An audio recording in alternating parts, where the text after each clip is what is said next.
Dear students, welcome to India's largest learning platform, Unacademy. I am Rishi Bhargava, and today I am going to discuss previous year question paper for 2020 for CSAT. And I hope you are enjoying the series. And all of you know we are India's largest learning platform when we talk about Unacademy. And yes, why Unacademy? It is the choice of toppers. You have a lot of options to look into, widest choice of educators, flexibility to change courses, unlimited views, amazing results, right? And attention, 2024 IS aspirants, RM batch, it is going to be live on 16th of February. So please, come and join. All the details are given to you. So you know the faces. These are India's topmost educators for UPSC. Similarly, for 2023 IS aspirants prelim success program, we are starting on 9th of February. Again, guys, hurry up, avail 20% discount till 15th of February. Also, we avail EMI options. So, if you want to take EMI options, you have to pay 0% interest. Guys, UPSC, CSC, GS Combat is here February 12th, 2023. You may win scholarships up to 75%, right? My name is ऋषि भार्गवा, और मैं CSAT के लिए बच्चों को train करता हूँ. Since 2011 I've been training students for CSAT, and बहुत सारे CSC changes आए हैं, ट्रेंड्स में चेंज आया है. So today we would be discussing 2020 का exam, and let's see how different it is. So the series started from 2021, then 2020, and I'm going to go till 2011, and at the end I'm going to do 2022, which is considered to be the toughest paper, right? So आप मुझे जानते हैं. I hope that आप मेरी classes को enjoy कर रहे हैं. अगर ऐसा कुछ है तो please join my Telegram channels. एक तो IAS आइकन्स हैं, दूसरा you may also join this telegram channel, Rishi Sir UPSE, right? This is one telegram channel you can also join. This is exactly for CSAT, and you can follow me for my community Bhargava Rish on Unacademy platform. चलिए अब बात करते हैं CSAT 2020 की. CSAT actually paper पहले बहुत आसान होता था, फिर 2018 ऑनवर्ड्स आई हैव सीन कि काफ़ी सारे चेंजेस आए हैं एग्ज़ाम में, और ख़ासकर their inclination has been towards numbers and reminders. उससे पहले जनरली बेसिक अरिथमेटिक होता था, बेसिक ग्राफ, बेसिक आरसीज होती थी. सो जनरली लोगों को ये लगता था कि ये बहुत इजीली पेपर क्रैक हो सकता है.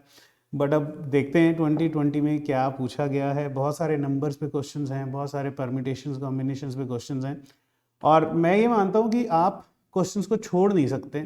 तो मैं आपको हर क्वेश्चन का एक सॉल्यूशन तो दे रहा हूँ. सॉल्यूशन के साथ साथ उसकी बैकग्राउंड भी देने की कोशिश करूँगा, plus how to solve them with tricks भी ट्राई करूँगा. बट फ्रैंकली मैं आपको सही में बताऊँ तो जेन्युइनली ट्रिक्स कोई ज़्यादा काम आती नहीं है. तो इसको एक ट्रिक मैथ्स की तरह बोला जाता है, बट मैं नहीं मानता कि if you want to be an IAS officer तो आपको ट्रिक्स आनी चाहिए और आप UPSC क्लियर कर जाएंगे. और मुझे लगता है कि UPSC वाले भी नहीं मानते हैं इस चीज़ को. ठीक है, तो चलिए शुरू करते हैं. पहला question, how many zeros are there at the end of the following product. देखिए मल्टीप्लिकेशन है 1, 5, 15, 20, 25. तो बहुत सारे बच्चों को तो यही नहीं पता जीरोस क्या होती हैं, है ना. At the end of this product देखो यार, मैं अगर तुमसे पूछूं कि how many zeros are there at the end of 6000, तो आप खुद बोल दोगे सर क्या बात कर रहे हो, 3 जीरोस हैं. सो बेसिकली जीरोस होती क्या है, बेसिकली जीरोस होती हैं कितने टेंस बन रहे हैं. सो आज के बाद प्लीज ध्यान में रखिएगा, number of zeros basically means tens, कितने टेंस बन रहे हैं, राइट. तो मुझे जो दिख रहा है आई जस्ट 1 को तो 1 ही रहने देते हैं, तो क्या जरूरत है लिखने की 5, और 10 जो है ये एक जीरो, दूसरी जीरो, तीसरी जीरो, चौथी, पांचवी और छठी, इसको हम बाहर ही निकाल देंगे. सो 5 के बाद 15 क्या हो जाएगा, 5 × 3, और 20 को सिर्फ 2 लिखेंगे क्योंकि हम क्या लिख रहे हैं, 20 is equal to 2 into 10, right. Similarly 25 को 5 इंटू 5 और 30 को 3 इंटू 10, वो 10 बाहर लिख लेंगे। 35 को 5 इंटू 7 एंड 40 को 2 इंटू 2 इंटू 10, वो 10 बाहर चला जाएगा। और 45 को 5 इंटू 9 और 50 को 5 इंटू 10, वो 10 फिर से बाहर चला गया। 55 is 5 into 11 and 60 is 2 into 3 and 10, right. तो कितने 10 बाहर गए, 1 2 3 4 5 6, so 1, so multiplied by, or you can write multiplied by 1 2 3 4 5 6। अब 10 बनता कैसे है, देखिए 10 बनता है combination of 2 and 5, basically combination of 2 and 5, basically combination of 2 and 5। तो अपने को अब ये पता लगाना है कितने 2s हैं कितने 5s हैं। 5 काउंट करते हैं, 1 2 3 4 5 6 7 एंड 8, सो 5 की पावर 8 है एंड 2 काउंट करते हैं, 1 and 2 and 3 and 4, so into 2 की power 4 and into definitely 1 double 0 double 0 double 0, so definitely 2 की पावर 4 5 की पावर 4 से कंबाइन हो जाएगी और 4 और जीरोस बन जाएंगी, so 1 2 3 4 5 6, और देखिए 2 की पावर 4 एंड 5 की पावर 4 मिलके बना रही है 10 की पावर 4, so 6 plus 4 है 10, so number of zeros at the end of this number is 10। कोई फॉर्मूला नहीं है, फ्रैंकली बता रहा हूँ, कोई ट्रिक नहीं है, सिंपल प्लेन मैथमेटिकल लॉजिक है। क्लियर? सो आई होप आपको ये समझ आया होगा। दूसरा देखिए, x y and z be a 3-digit number where x plus y plus z is not a multiple of 3। ये 3 का मल्टीपल नहीं है, ठीक है। x y z एक 3-digit नंबर है, बट इनका जो एडिशन है वो 3 का मल्टीपल नहीं है। Then what is x plus y plus z plus x plus z plus x plus y is not divisible by। देखिए फिर से नंबर्स का क्वेश्चन है। डिविजिबिलिटी इनको बहुत ही ज़्यादा अच्छी लगती है, मुझे ये लगने लगे रिमाइंडर्स और डिविजिबिलिटी पे ही पेपर डाला जा रहा है आजकल। सो आप खुद देखिए, अगर आपने मेरे साथ डिविजिबिलिटी रूल्स किए हैं, I was very specific when I से, देखिए x y z is actually 100 times x plus 10 times y plus z, and then y z x is equal to 100 times y plus 10 times z plus x, right? And similarly y x z x y is 100 times z plus 10 times x plus y। अब मुझे नहीं पता कि आप otherwise इसको कैसे solve करेंगे, या x और y और z को कुछ अज्यूम कर लीजिए, सॉल्व करके देख लीजिए, एडिशन कर लीजिए, फिर भी देखिए कैलकुलेशन तो करनी पड़ेगी। तो अगर आप इनको ऐड करते हो तो ये हो जाएगा 111 times x plus 111 times y plus 111 times z, 111 बाहर चला जाएगा which is x plus y plus z। और अगर आप मेरी डिविजिबिलिटी रूल की वीडियोस देखेंगे तो मैंने 111 का लिखा हुआ है, 111 है 3 into 37 times x plus y plus z, right. Now he says is not divisible bye, it is divisible by 3, true। it is divisible by 37, true। it is divisible by x plus y plus z, true। it is not divisible by 9, why? because 3 into x plus y plus z cannot be 9 because x plus y plus z is not a multiple of 3। आप खुद देखिए कितने अच्छे level पे ये question solve हुआ है।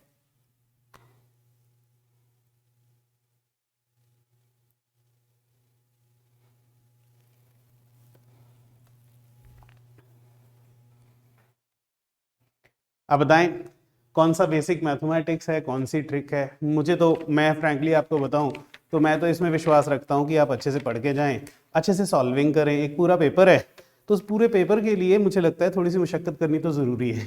नहीं, सही बोल रहा हूँ मैं? चलिए आगे देखते हैं। अब ये बड़ा ही इंटरेस्टिंग क्वेश्चन है और मैं बार बार क्लास में बच्चों को बोलता हूँ कि कभी भी ये नंबर इक्वल हैं, P Q R S सारे नेचुरल नंबर्स हैं। जहाँ पे इसने बोला है P minus 216 is equal to Q plus 217 is equal to R minus 2018 और S प्लस 2019।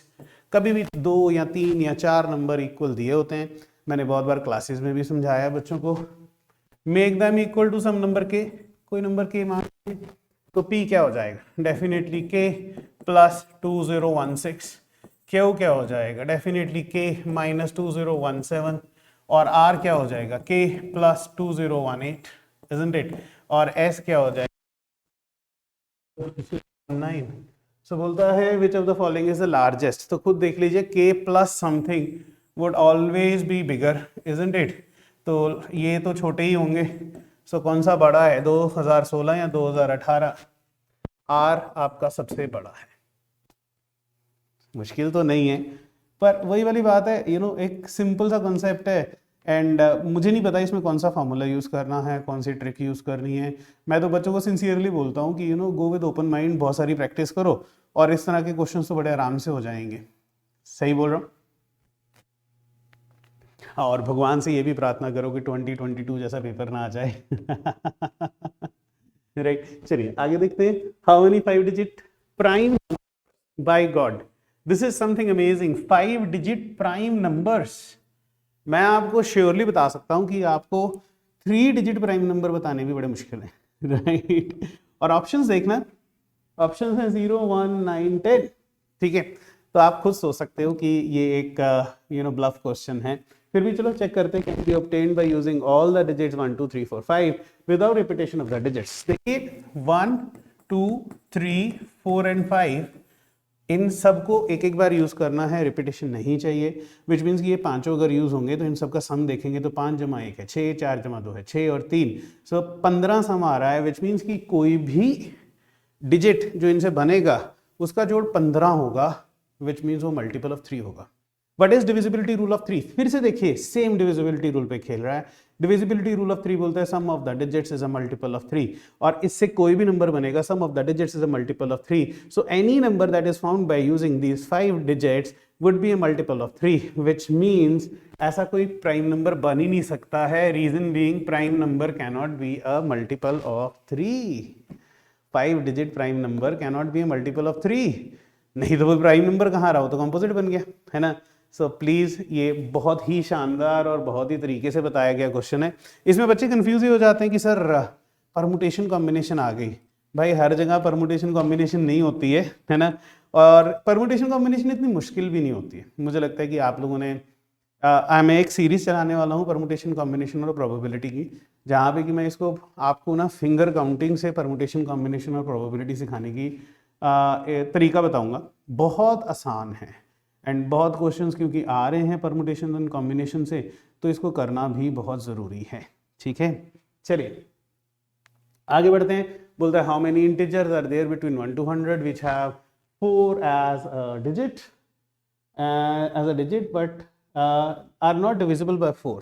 ये भी एक बहुत अच्छा क्वेश्चन है। 4 एज अ डिजिट, 1 से लेके 100 के बीच में, और हम लोग घबरा जाते हैं, पता नहीं कौन सा फॉर्मूला चाहिए। कुछ नहीं है, देखिए 0, 4, 14, 24, 34, 44, 54, 64, 74, 84 एंड 94। और फिर हम भूल जाते हैं कि यहाँ से 40 नहीं 41, 42, 43, 44, 45, 46, 47, 48 एंड 49। ये सारे नंबर्स हैं जिसमें कि 4 एज अ डिजिट है। फिर बोलता है but are not divisible by 4। So this is divisible by 4, cancel. This is divisible by 4, cancel. This is divisible by 4, cancel. Divisible by 4, cancel. Divisible by 4, cancel. Divisibility rule के हिसाब से ये भी cancel, right? और ये भी cancel. So कितने बच गए? कितने बच गए? So how many integers are left? So 1, 2, 3, 4, 5, 6, 7, 8, 9, 10, 11, 12। लीजिए 12 ऐसे इंटीजर्स हैं। मैं नहीं मानता ये टफ क्वेश्चन है, हम लोगों ने इसको टफ बना दिया है, मुश्किल नहीं है। ठीक है कि नहीं? आप लोगों ने खुद ही इसको टफ बना दिया। अब तो क्लियर हो गया होगा, है ना। नहीं मुश्किल है, आप मानिए मेरी बात, नहीं मुश्किल है। ठीक है, चलिए आगे देखते हैं। अब कहता है एक्स और वाई जो हैं वो वॉल्यूम्स हैं, और मेरी एक बहुत अच्छी आदत है, मुझे लगता है आपको भी बना लेनी चाहिए, कुछ चीज़ों को अंडरलाइन कर लेना चाहिए। एक्स और वाई वॉल्यूम्स हैं, एम और एन जो है वो मासेस हैं। एम और एन भी the masses of the two metallic cubes P and Q respectively. Each side of Q is 2 times that of P. तो अगर पी की साइड 1 है तो क्यू की साइड 2 है। ऑलराइट, ये आपने ध्यान में रखना है। And mass of Q is 2 times that of P.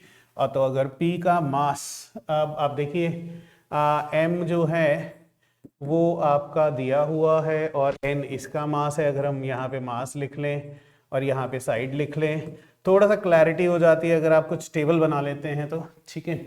So m see he says each side and mass of q is 2 times that of p। अगर p का मास है m तो जो q है उसका है 2m। बस बात खत्म हो जाती है ना। और डेफिनेटली u जो है और वॉल्यूम की बात की गई है, तो और x और y जो है वो वॉल्यूम है। सो u और v के बीच में उसने रिलेशन फाइंड करने को कहा है। तो x जो होगा, जो x होगा डेफिनेटली क्योंकि क्यूब है तो वो 1 क्यूब हो जाएगा, और y जो होगा वो 2 क्यूब विच इज 8 हो जाएगा। सिंपल सा फंडा है। अब देखिए u क्या है, u है आपका m अपॉन 1, और v क्या है, सी m अपॉन 1, और v क्या है आपका n जो था वो था 2m अपॉन y क्या है 8। So u is equal to m and v is equal to m by 4।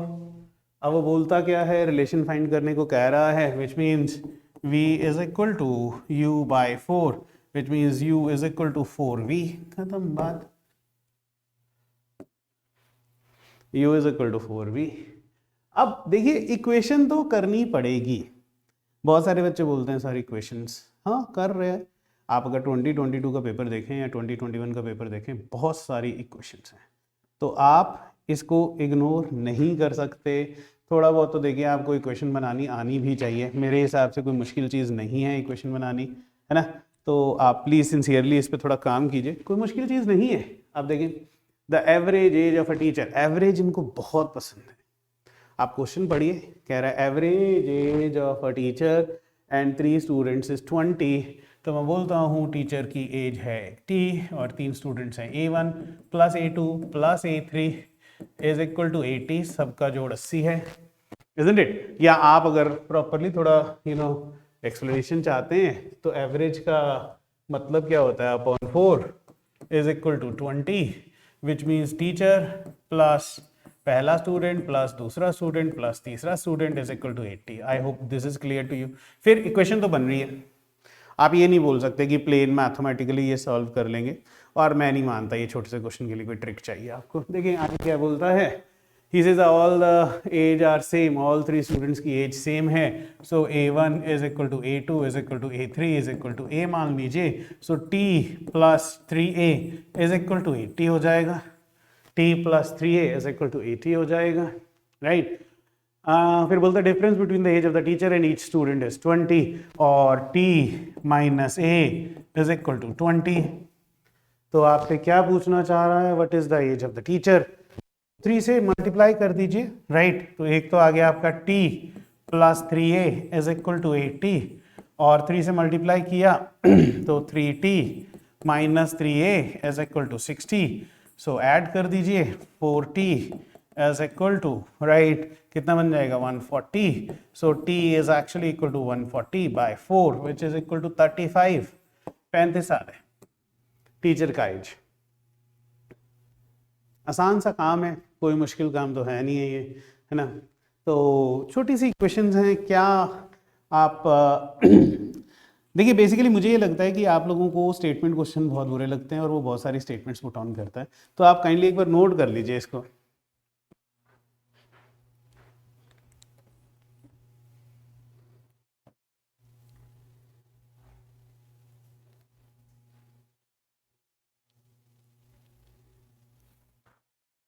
अब तो मुझे लगता है काफ़ी क्लैरिटी हो गई होगी, बड़ी खुशी भी हो रही होगी कि इतनी आसानी से इतने क्वेश्चन सॉल्व हो रहे हैं। नहीं तो मुझे लगता है कि बहुत सारे बच्चों को तो बहुत भय है इससे। भय की ज़रूरत नहीं है अब खुद देखें क्वेश्चन, देखिए person bought a car and sold it for 3 lakh रुपया, if he incurred a loss of 20%। Definitely अगर उसने सेल किया है तो लॉस होगा ही होगा। कार और मोबाइल्स जो हैं वो डेप्रिशिएबल ऑब्जेक्ट्स हैं, तो इन पे आपको डेप्रिसिएशन मिलती ही मिलती है। So then how much did he spend to buy on the car. आप मेरा गुरु मंत्रा वीडियोस देखिएगा, गुरु मंत्रा 2 है ये, परसेंटेजेस गुरु मंत्रा 2। बड़ी आसान सी चीज़ है। सपोज उसने x रुपीज़ की कार थी उसके पास, और उसके पास 20% का लॉस है इंटू 0.8, तो तब जाके इसने 3 लाख रुपए में बेच दिया। अब सर ये इंटू 0.8 क्यों हुआ है? आप लोगों को शौक ये होता है कि x माइनस 20% ऑफ x, है ना? तो अगर आप इसको सॉल्व करोगे ना तो यही चीज आएगी। तो एक बार गुरुमंत्रा 2 देखिएगा, परसेंटेजेस इंक्रीज एंड डिक्रीज, आपको बहुत मजा आएगा वीडियो देख के, राइट? और अगर आप मेरे स्टूडेंट हैं तो मैं बहुत आराम से आपको बोल सकता हूं कि इसका कारण आपको पता है, right? Comes out to be 375, 375। या फिर आप ऑप्शन में से देख सकते थे, देखिए 20% का लॉस, 375 पे 20% का लॉस, 375 पे 10% का लॉस जो होता है वो 37.5 होता है। 37.5 जमा 37.5 डेफिनेटली आपका 75 हो जाता है। सो 375 माइनस 75 3 बन जाएगा। ये भाषा अगर आपको समझ आ रही है तो आपका मैथ्स बहुत अच्छा है, तो ऑप्शन से भी कर सकते थे, ठीक है? सो अब तो मुझे लगता है बड़े कॉन्फिडेंस से आ रहा होगा कि वाह बहुत मज़ा आ रहा है। हाँ, पेपर इजी भी होते थे टिल 2021 आया, 2021 वॉज वेरी टफ। अभी इसमें भी टफ आएगा, मैं आपको बहुत क्लियरली बता रहा हूँ, इतना बड़ा आसान नहीं है। रीजनिंग पार्ट बहुत टफ हो चुका है, और रीडिंग कॉम्प्रिहेंशन मुझे लगता है कि एक ऐसा पार्ट है, बहुत सारे बच्चे ये सोचते हैं कि हम लोग कॉन्वेंट एजुकेटेड हैं तो हमारी इंग्लिश अच्छी होगी, बट फ्रैंकली वो आपको रीडिंग कॉम्प्रिहेंशन आपकी वर्बल स्किल्स देखने के लिए नहीं दे रहा है। वो रीडिंग कॉम्प्रिहेंशन आपको आपके वो कैब स्किल्स या आपके वर्ड कितने अच्छे हैं वो नहीं देख रहा है। वो डायरेक्टली आपसे डिसीजन मेकिंग की उम्मीद रखता है। You are going to be officers, आप सब ने ऑफिसर बनना है, तो एक डिसीजन मेकिंग का आप में वो ढूंढ रहा होता है कि आप में कितनी अच्छी डिसीजन मेकिंग पावर्स हैं। तो मुझे ये लगता है कि reading comprehension is nothing to do with you have been a convent educated student so you're going to crack it. No, I don't think so, right? So अब एक बार ये देख लीजिए इन दिस सम, तो साफ बोल रहा है, ये बहुत बार इसने बोला है सम, तो मतलब एडिशन चल रहा है, एक मिसिंग डिजिट है, बोलता है मिसिंग डिजिट प्लस, और ये अपेंड कर रहा है, ये मल्टीप्लाई नहीं हो रहा है। तो ऑप्शन में से चेक कर लेते हैं, 2 जमा 12 जमा 52 जमा 22 जमा 21, क्या ये 122 है? तो कुछ नहीं करना है, सिर्फ यूनिट डिजिट देखिए, 2 + 2 = 4 + 2 = 8 प्लस 2 + 2 = 4 + 2 = 6 + 2 = 8 + 1 = 9, तो एंडिंग में 9 है भाई, नहीं हो सकता, राइट? 3 से चेक करेंगे, सो 3 + 13 + 53 + 33 + 31, 3 + 3 = 6 + 3 = 9 + 3 12 + 1, yes, ending with 3, ending with 3। तो पहली चीज तो आपको मिल ही रही है, तो आप खुद चेक कर लीजिए, 3 जमा 3 6 जमा 3 9 जमा 3 12 जमा 1 13, तो एक कैरी हो गया, राइट? तो फिर आप दूसरा वाला चेक कीजिए चल रहा है कि नहीं चल रहा है, तो आप देखेंगे 4 जमा 3 7 जमा 5 7 जमा 5, हाँ 12 जमा 13, तो डेफिनेटली चल रहा है। आपका आंसर 3 है। देखिए ये सेम होने चाहिए थे सारे, 1 2 3 4, ये सब सेम होने चाहिए थे। इतना सिंपल क्वेश्चन है, फिर अगर आप इसको बोलो कि इसके लिए कोई शॉर्टकट चाहिए या इसके लिए हमें कोई ऐसा, मतलब मैंने ऐसे क्वेश्चंस नहीं देखे, दे फ्रेम इट ब्यूटिफुली, मतलब रिप्रेजेंटेशन है, कुछ भी नहीं है। आप 21 में भी देखेंगे तो मैंने 2-3 क्वेश्चन इस तरह के किए हैं, सिंपल बेसिक रिप्रेजेंटेशन से क्वेश्चन हो रहे हैं, है ना? तो आगे वाला क्वेश्चन देखते हैं। इसके लिए बहुत बड़ी फाइट है इस क्वेश्चन के लिए, बट मैं बहुत क्लियर हूँ इस क्वेश्चन के बारे में। उसने बोला नहीं है, you have 2 straight sticks of length 7.5 and 3.25 feet. What is the minimum length that you can measure? देखिए 2 स्टिक्स से आप कितनी मिनिमम लेंथ मेजर कर सकते हैं, आपने ये पता करना था, ठीक है? और देखिए ये 7.5 है और दूसरी है 3.25। अब अगर ये 2 स्टिक्स हैं, देखिए आप यहां से, मैं कलर चेंज कर रहा हूं, देखिए बड़ा अच्छा क्वेश्चन है। एक लेंथ तो यही 3.25, और इसी स्टिक को यहां से यहां छोड़ देंगे तो एक लेंथ और है 3.25, right? So 3.25 + 3.25 comes to be 6.5, तो ये कितना रह जाएगा, 1 फीट, है ना? So this is the minimum length you can measure with these 2 sticks, है ना? तो आप खुद देखिए इसके अलावा क्या कर सकते हैं। अब you are not allowed to break the stick. उसने नहीं बोला कि इसको ब्रेक कर लो। कई लोग कहते हैं कि सर नहीं, इसका 1 नहीं आएगा, कम आएगा, ऑप्शंस भी देखते हैं। तो आप इसको अगर ब्रेक, उसके बाद इसको ब्रेक करते हो, भाई उसने लिखा है स्टिक इज ब्रेकेबल और नॉट। स्टिक है, कैसे तोड़ोगे तुम, ठीक है कि नहीं? तो ऐसा तो नहीं है कि तुम बोलोगे बड़े आसान से स्टिक है तो टूट जाएगी, है ना? तो ऐसा तो कुछ बोला नहीं है उसने। फिर वो बोलता है कि सर ये 1 है, तो देखिए 1 को इधर 3 बार, 1 2 3 बार लिखेंगे तो 0.25 है, तो सर वो 0.25 आ जाएगा। तो मैं बोलता हूँ फिर 0.25 को भी तोड़ दो, 0.25 के भी हिस्से करो, उसको 1 से करना शुरू करो, तो बहुत सारे पोर्शंस बनते जाएंगे। वाई टू डू इट, है ना? So he has not given you any independence कि इसको तोड़ना है, तो 1 फीट इज द आंसर। चलिए नेक्स्ट देखते हैं। ये देखिए, ये क्वेश्चन जो है ये बहुत ही शानदार क्वेश्चन है और इन्होंने ये कैट से उठाया हुआ है। मैं कई बार बच्चों को बोलता हूँ कि इन्होंने कैट के क्वेश्चंस काफ़ी पिक किए हुए हैं, फ्रैंकली पिक किए हुए हैं। तो अभी चेक करते हैं क्या है इसमें। 1 page is torn from a booklet whose pages are numbered in a usual manner starting from first page 1, and the sum of the pages on the remaining, sum of the numbers on the, see sum of the numbers on the remaining pages is 195, और बोलता है the torn page contains which of the following numbers. CAT से directly उठाया गया question है। I still remember cat में ये question था, Rahul started adding page numbers of a book and by mistake he added 1 page twice and he got the sum equal to 1000, which page number he added twice? तो हाँ, cat से उठाया गया है। तो अब साफ सी बात है वो जोड़ रहा है। जो मैथ्स वाले स्टूडेंट है उनके लिए ये श्राप है क्वेश्चन, राइट? क्योंकि वो जोड़ रहा है तो 1 जमा 2 जमा 3 जमा 4 बट जमा 5 एंड सो ऑन। उसका आंसर आ रहा है 195।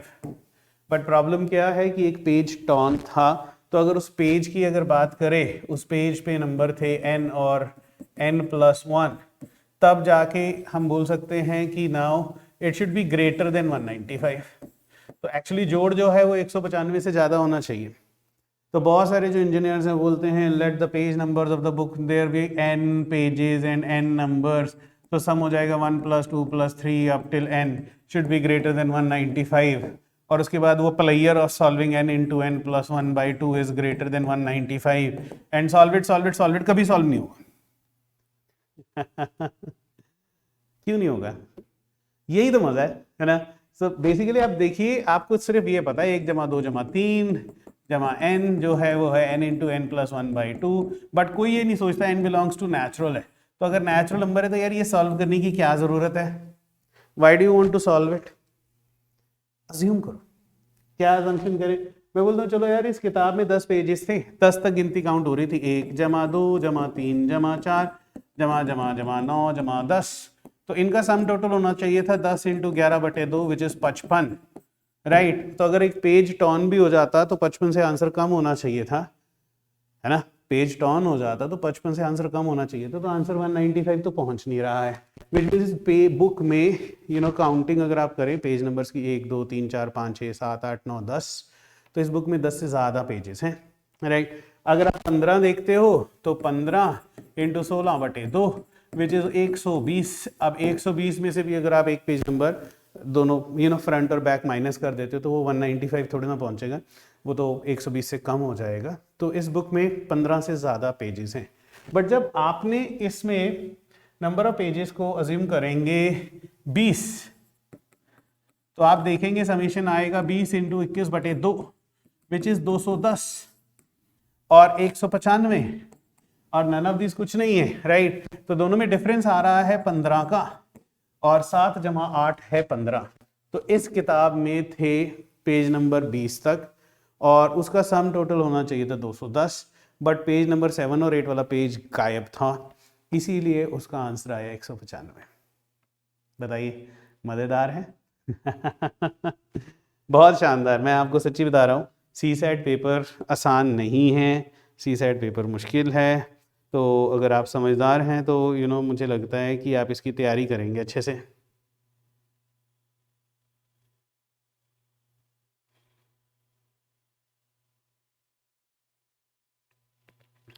ठीक है?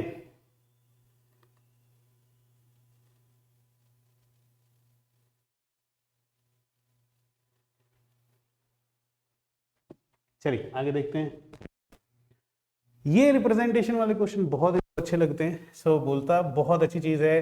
देखिए A 3 B C और D E 2 F चार दो be 4 digit numbers where each letter represents a different digit, और सारी लेटर्स 3 से बड़ी हैं।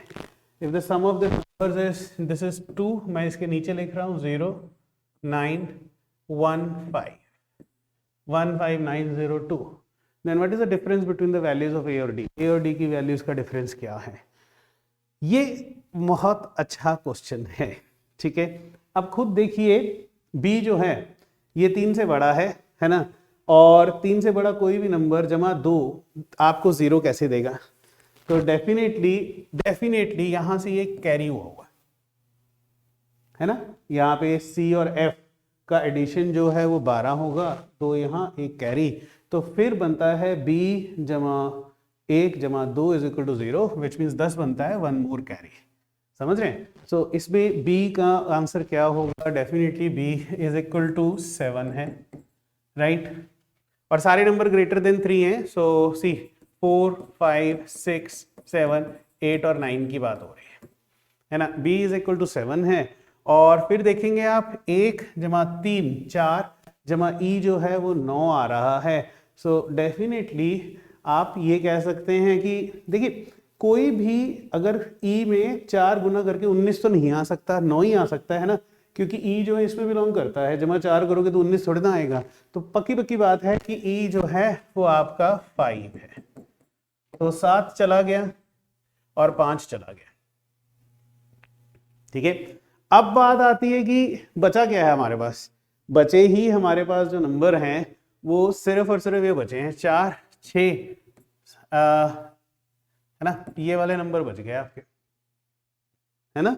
अगर आप ध्यान से देखें तो यही नंबर बचे हैं, है ना। अब आप खुद चेक कीजिए कि C और F क्या होना चाहिए, और मुझे ये दिख रहा है कि C और F 8 और 4 होना चाहिए, और तभी जाके जो 9 जमा 6 है वो 15 बनेगा। खुद देखेंगे अब C और F में 8 जमा 4 12, इसीलिए ये कैरी हुआ। सो A और D का जोड़ जो है वो 15 बना है। A और D है 9 और 6, विच मीन्स इनका डिफरेंस है 3 का। मुश्किल है मुझे नहीं लगता ये मुश्किल है, ये आसान है, ये सॉल्वेबल है।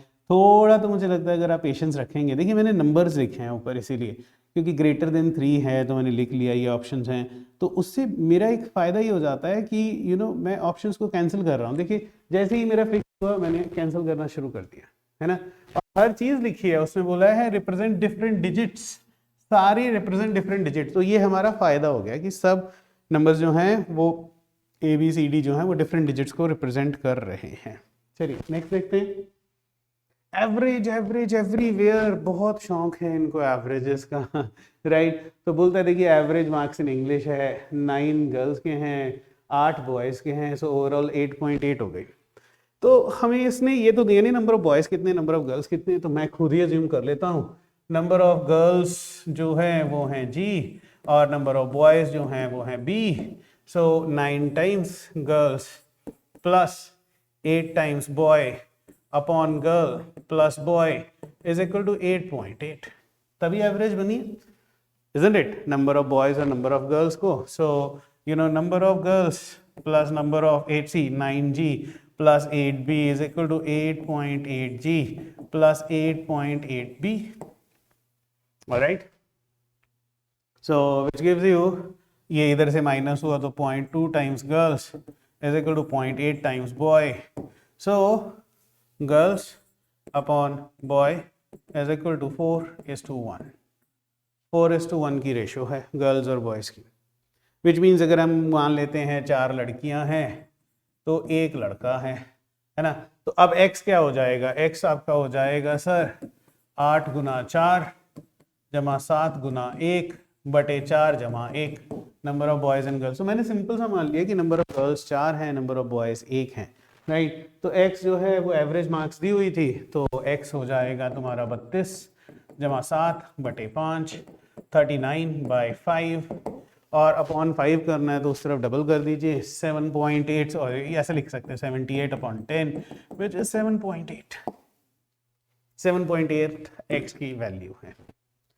और अगर आपको लगता है कि ऐसे क्वेश्चंस आपने देखे हैं तो मैं सही बता रहा हूँ, ये डाटा टेबल और एवरेजेस का कॉम्बिनेशन है, तो जनरली बुकलेट्स में मिलते नहीं। बहुत सारे बच्चे मुझे पूछते हैं कि सर कौन सी बुकलेट यूज़ करें, सर सीसेट टाइप के क्वेश्चंस कहाँ आते हैं। फ्रैंकली वो इतनी मेहनत करके बनाते हैं कि मुझे लगता है कि आपको खुद ही सोच लेना चाहिए कि प्रैक्टिस कीजिए और ओपन माइंडेडली काम कीजिए बस। क्या प्रॉब्लम है मुझे बताओ, कितना का मुश्किल है? कुछ भी मुश्किल नहीं है, अभी तक तो जितना भी हमने किया कुछ भी मुश्किल नहीं है, राइट। नेक्स्ट देखते हैं, how many different 5-letter words with or without meaning can be constructed using all the letters of the word Delhi so that each word starts with D and ends with I, so बीच में बचे 3। देखिए basic permutations combinations आपको आने चाहिए और मैं इसका आपको एक सोल्यूशन दे रहा हूँ। मैं डेफिनेटली परमुटेशन कॉम्बिनेशन आपके लिए रिकॉर्ड करूँगा, क्योंकि मुझे लगता है कि इसकी बहुत बड़ी प्रॉब्लम ये है कि हमने इससे हमेशा डरा ही है। 11th में कोई पढ़ता नहीं है या ढंग से नहीं पढ़ता है। 11th में परमुटेशन कॉम्बिनेशंस होती हैं तो नहीं समझ में आता है। 12th में प्रोबेबिलिटी होती है तो probability is based on permutations and combinations, तो वो वैसे ही इसलिए समझ नहीं आती है। तो मुझे लगता है कि एक मैं बहुत अच्छा सा लेक्चर सीरीज बनाता हूँ परमुटेशन कॉम्बिनेशन का। यार ये बहुत आसान है, बहुत ईजी क्वेश्चन है, बट क्योंकि तुमने किया ही नहीं होता तो तुम छोड़ देते हो। एंड डेफिनेटली देखिए, जब सी सेट नहीं भी था तब भी जीएस के पेपर में एप्टीट्यूड के क्वेश्चंस आते थे और बहुत सारे क्वेश्चंस जो थे वो आपके परमुटेशन कॉम्बिनेशन से आते थे, प्रोबेबिलिटी से आते थे। तो मुझे लगता है ये आना चाहिए आपको, है ना। अब क्या बचा है, डी और आई तो फिक्स हो गया, बचा है E L H. So definitely this can be occupied by 3 and this place, क्योंकि उसने बोला है कंस्ट्रक्टेड विद और without meaning, so that each word starts with how many different बोला है, साथ में रिपीटेशन नॉट अलाउड है। 3 और 1, 3 जमा 2 जमा गुना 1 है 6। तो बहुत ही आसान क्वेश्चन है। अब प्रॉब्लम ये है कि आप लोग क्या करते हो कि सर हमने परमुटेशन कॉम्बिनेशन छोड़ दी। अब छोड़ दी तो इतना आसान क्वेश्चन, मतलब बेसिक्स तो कर लो, क्यों छोड़ दें? पेपर में कुछ मत छोड़ो, तैयारी अच्छे से करो, वहां जाके देखेंगे क्या करना है क्या नहीं करना है।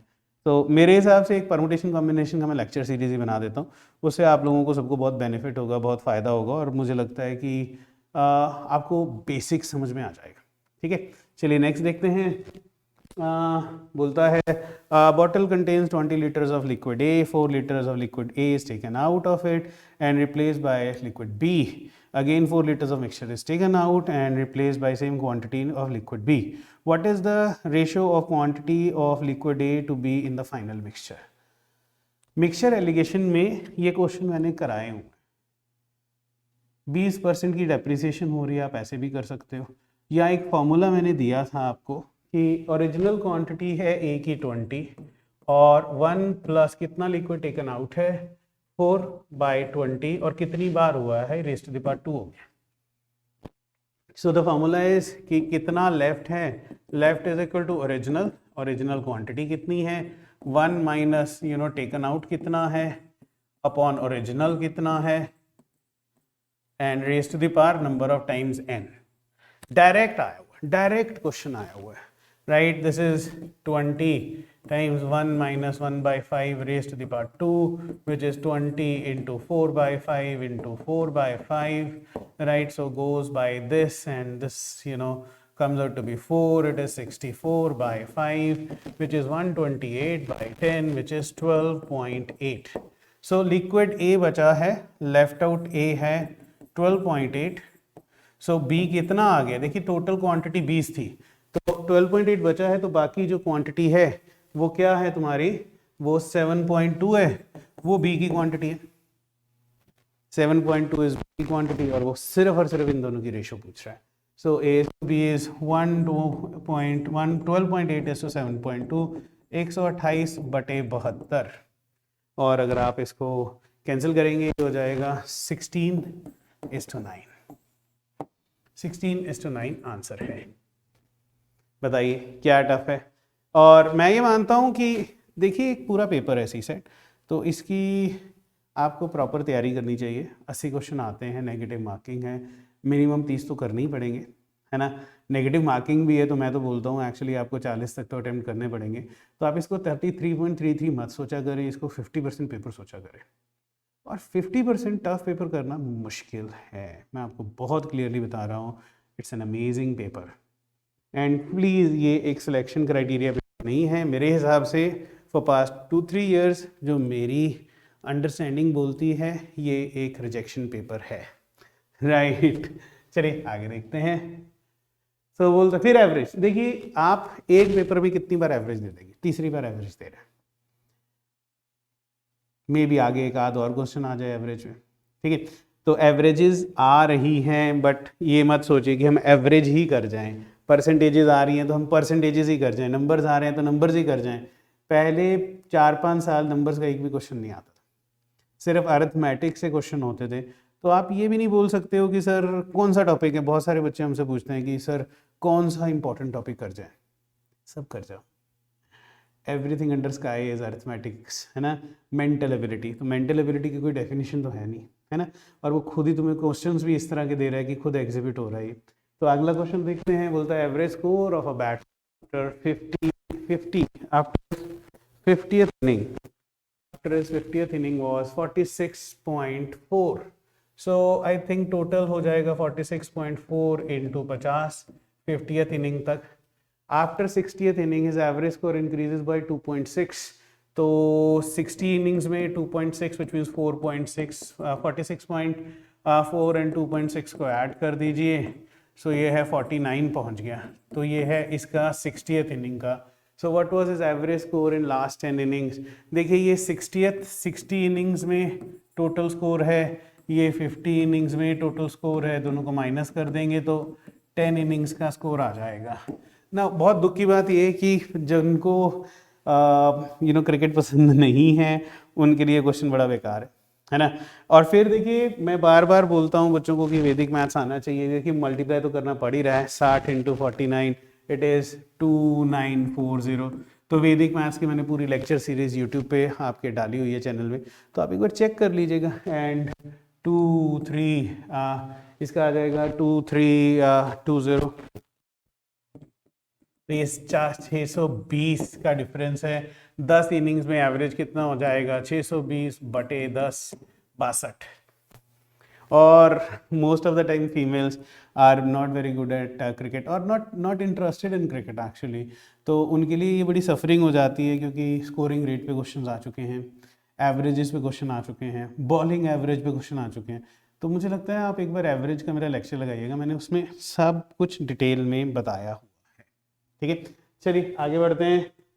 As a result of 25% hike in the price of rice per kg, a person was able to purchase 6 kg rice, less rice for ₹12. So, what is the original price of the rice? देखिए बात सारी ये है कि अब rice की quantity कम हुई है क्योंकि रेट बढ़ गया। मिडिल क्लास फैमिलीज में इश्यूज तो हैं ही हैं, अगर किसी चीज़ का रेट बढ़ जाता है तो कंजम्पशन कम कर देनी होती है ना। खर्चा एक्सपेंडिचर तो नहीं बढ़ता है। तो अगर आप मेरा एक गुरु मंत्रा 4 है, काफ़ी फेमस है ये, इसमें देखेंगे तो हमने इंक्रीज और डिक्रीज का सब्सिक्वेंट रोल का हमने डेफिनेशन दिया है कि देखिए एक्सपेंडिचर सेम रहता है तो प्राइस बढ़ता है तो डेफिनेटली कंजम्पशन कम होती है। तो प्राइस बढ़ रहा है 25%, तो 25% का मतलब है 1/4। तो अगर आप वो लेक्चर देखोगे तो विच मीन्स कंजम्पशन जो है वो घटेगी किससे, 1 + 1/4 which is 1/5 which is -20%। Consumption 20% कम हो जाएगी। तो वो जो 20% है कहता है was able to purchase 6 kg less. So जो 20% है इट कॉरस्पॉन्ड्स टू 6 kg। तो 100% would correspond to how much, definitely 30 kg, which means कि ही वॉज बाइंग 30 kg। पहले वो 30 kg बाई करता था और 1200 रुपये में ही बाई करता था। सो 1200 बटे 30 40 रुपये kg खरीदता था, वो पूछा गया है। क्लियर है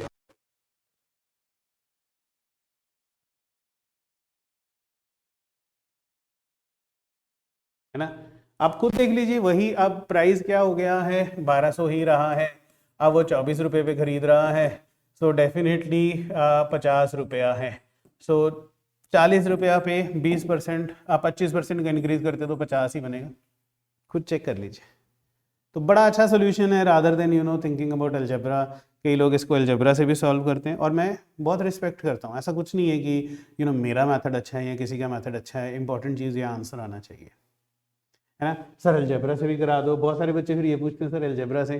तो देखिए मैं बोलता हूँ प्राइस था x और कंजम्पशन थी y, तो x इंटू वाई जो थी वो था 1200, ठीक है।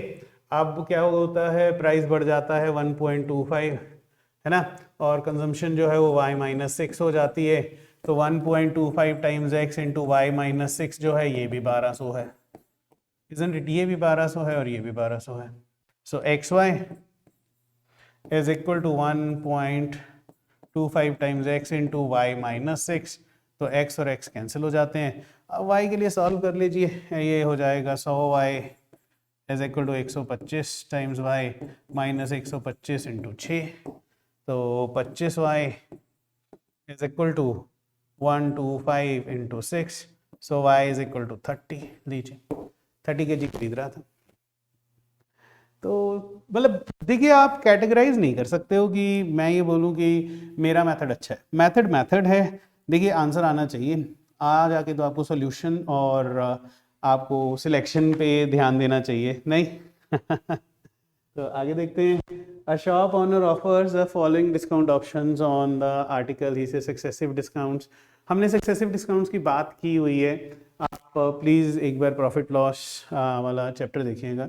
तो सक्सेसिव डिस्काउंट क्या होता है, साफ सी बात है कि आप कहते हो कि then pays tax service tax of 10%, तो सपोज 100 रुपया था, इस पे सक्सेसिव डिस्काउंट 10% का 0.9 और 20% का 0.8 और उसके बाद टैक्स लगा 10% का 0.1, है ना। अब दूसरा देखेंगे, बोलते हैं सक्सेसिविटी कौन सा 20%, तो 20% डिस्काउंट पे 0.8, फिर 10% है 0.9 और उसके बाद है 10% टैक्स, तो ये तो सेम ही है। तीसरा देख लीजिए, पहले टैक्स दे दीजिए 100 इंटू 1.1 इंटू 0.8 इंटू 0.9, ये तो तीनों सेम हैं, तीनों सेम हैं। अब बहुत सारे बच्चे जो कॉमर्स बैकग्राउंड के नहीं होते हैं, है ना, तो even I think medical non medical engineers, इनको जैसे ही वो सुनते हैं ना सर्विस टैक्स, तो पता नहीं क्या हो जाता है। कुछ नहीं है यार, आप प्लीज फिर से मैं आपको बोलता हूँ, सबसे इंपॉर्टेंट जो है वो है गुरु मंत्रा वीडियोस। एक बार ना ये गुरु मंत्रा वीडियोस देखिएगा, परसेंटेजेस पे बनाई हुई है मैंने, आपको इतना ज़्यादा आसान हो जाएगा परसेंटेजेस के क्वेश्चंस करने। और कोई खास बहुत बड़ी वीडियोस नहीं है, बहुत आसान सा कॉन्सेप्ट है। और अदरवाइज ना हम क्या करते हैं, एक्स एंड देन 10% माइनस किया, एक्स माइनस 10% ऑफ एक्स, वो सॉल्व करते हैं, फिर वो आ गया 0.9 टाइम्स एक्स, फिर उसका 20% माइनस करते हैं, बस हो गया क्वेश्चन। तो ये इतना आसान है, तो प्लीज़ मुझे लगता है कि पढ़ लेना चाहिए। और वैसे भी तुम IAS ऑफिसर बनोगे, बहुत सारी फाइल्स देखोगे, है ना, तो वो फाइल्स में भी तो परसेंटेजेस और डाटा ही होता है, तो उसको भी तो आपने एनालाइज करना है।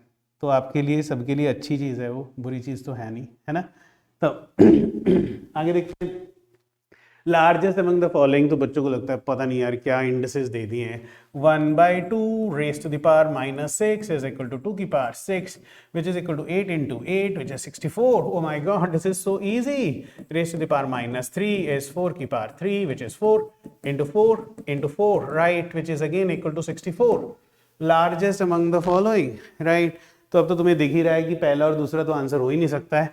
1 की raise to the power -4 is 3 की पावर 4, इट इज 81 एंड 1 की power 6 raise 1/6 raise to power -2 is 6 की पावर 2 व्हिच इज 36। ग्रेट, ये तो हलवा पूरी थी, आप लोगों को खा लेनी चाहिए थी, है ना। स्ट्रेस टेंशन, है ना, हो जाए तो ऐसे क्वेश्चंस भी नहीं होते मुझे लगता है। तो अब तो मुझे लगता है आपको क्लैरिटी हो गई होगी, क्वेश्चन आसान है। वर्क पे हमेशा क्वेश्चन देता है, टाइम एंड वर्क पे एक टॉपिक है जो आप हमेशा कर लीजिए। पाइप्स पे भी देने लग गया है, बोट्स पे भी देने लग गया, तो छोड़ा इन्होंने कुछ नहीं है कि अगर हम ये सोचे कि ये कर ले और ये ना करें, तो मैं बहुत डरता हूँ, फ्रैंकली मैं बहुत क्लियरली बोलता हूँ कि हमें सब कुछ कर लेना चाहिए। अब देखिए वर्क पे क्वेश्चन आया हुआ है, अगर आपने मेरे वाला लेक्चर लगाए हुए हैं तो बड़े आराम से ही से x जो है वो 20% कितना होता है गाइस, 1/5 काम जो है वो 8 दिनों में करता है, विच मीन्स x जो है वो टोटल काम 40 दिनों में करेगा। खत्म बात, isn't it? Similarly another person y जो है वो 25% 1/4 6 दिनों में करता है, तो y जो है वो 24 दिनों में उसी काम को करेगा। ठीक है, तो बोलता है if they work together how many days, 40% of the work. ये बड़ी क्लासी चीज है, डायरेक्ट क्वेश्चन कभी नहीं पूछेगा, हमेशा कुछ ना कुछ एक्स्ट्रा पूछेगा। सो x अगर आप देखेंगे 1/40 है और y जो है 1/24 है। हमारे हिसाब से अगर आप याद कीजिए तो हम टोटल वर्क को एलसीएम ऑफ 40 और 24 ले लेते हैं, और मुझे पता है आपको भी पता है, नहीं तो एलसीएम फाइंड कर लीजिए। 120 होगा, विच मीन्स x जो है ये बनाता है 3 यूनिट्स पर डे और y जो है ये बनाता है 120/24 5 यूनिट्स पर डे।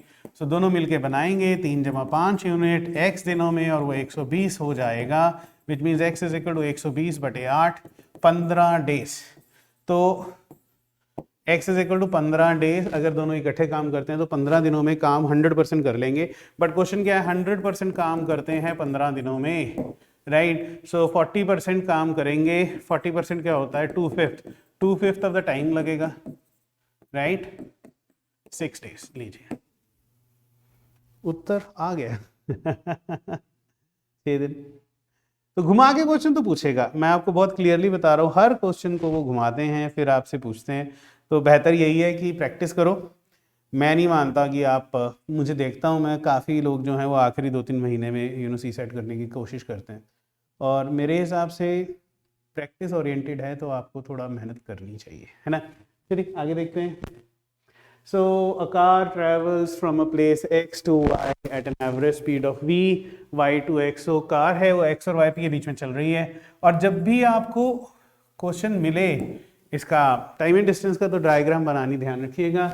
ये पहला दौर है, फिर दूसरा है, फिर तीसरा है, फिर चौथा है, राइट। और पहले में स्पीड है v, दूसरे में है 2v, तीसरे में है 3v और चौथे में है 4v। So what is the average speed of the car for the entire journey? आप गलती क्या करते हैं sir, average is equal to v plus 2v plus 3v plus 4v upon 4। बहुत बार मैंने ये चीज़ देखी है कि का आप लोग करते हैं, which actually is equal to definitely 7 और 9 और 10 times v by 4 which is 2.5v। So it lies between c 2v and 3v। Maximum ने किया, 1000 बार मैंने बोला है ये एवरेज स्पीड का ये गलती है। What is average speed? Average speed is equal to total distance upon total time, और ये क्वेश्चन ही इसीलिए फ्रेम किया गया था। और अगर आप टाइम एंड स्पीड का मेरा लेक्चर लगाते हो तो सबसे पहले हम लोग एवरेज स्पीड की बात करते हैं, और इसमें यही एक्सप्लोर करते हैं कि this is a way to do it, right. तो टोटल डिस्टेंस अगर आप ध्यान से देखिए, मैंने बोला था distance is equal to LCM of v and इनका ले लीजिए 1 and 2 and 3 and 4, so which comes out to be 12। so total distance है 12 जमा 12 जमा 12 जमा 12, देखिए इसको 12 मान लीजिए।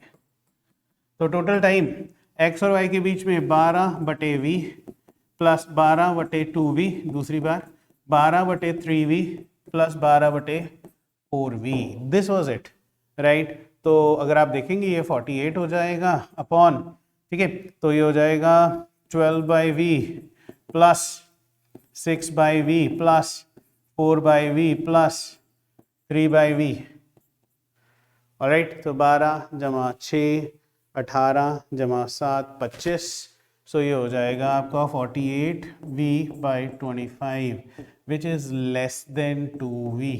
सो answer is lies between v and 2v।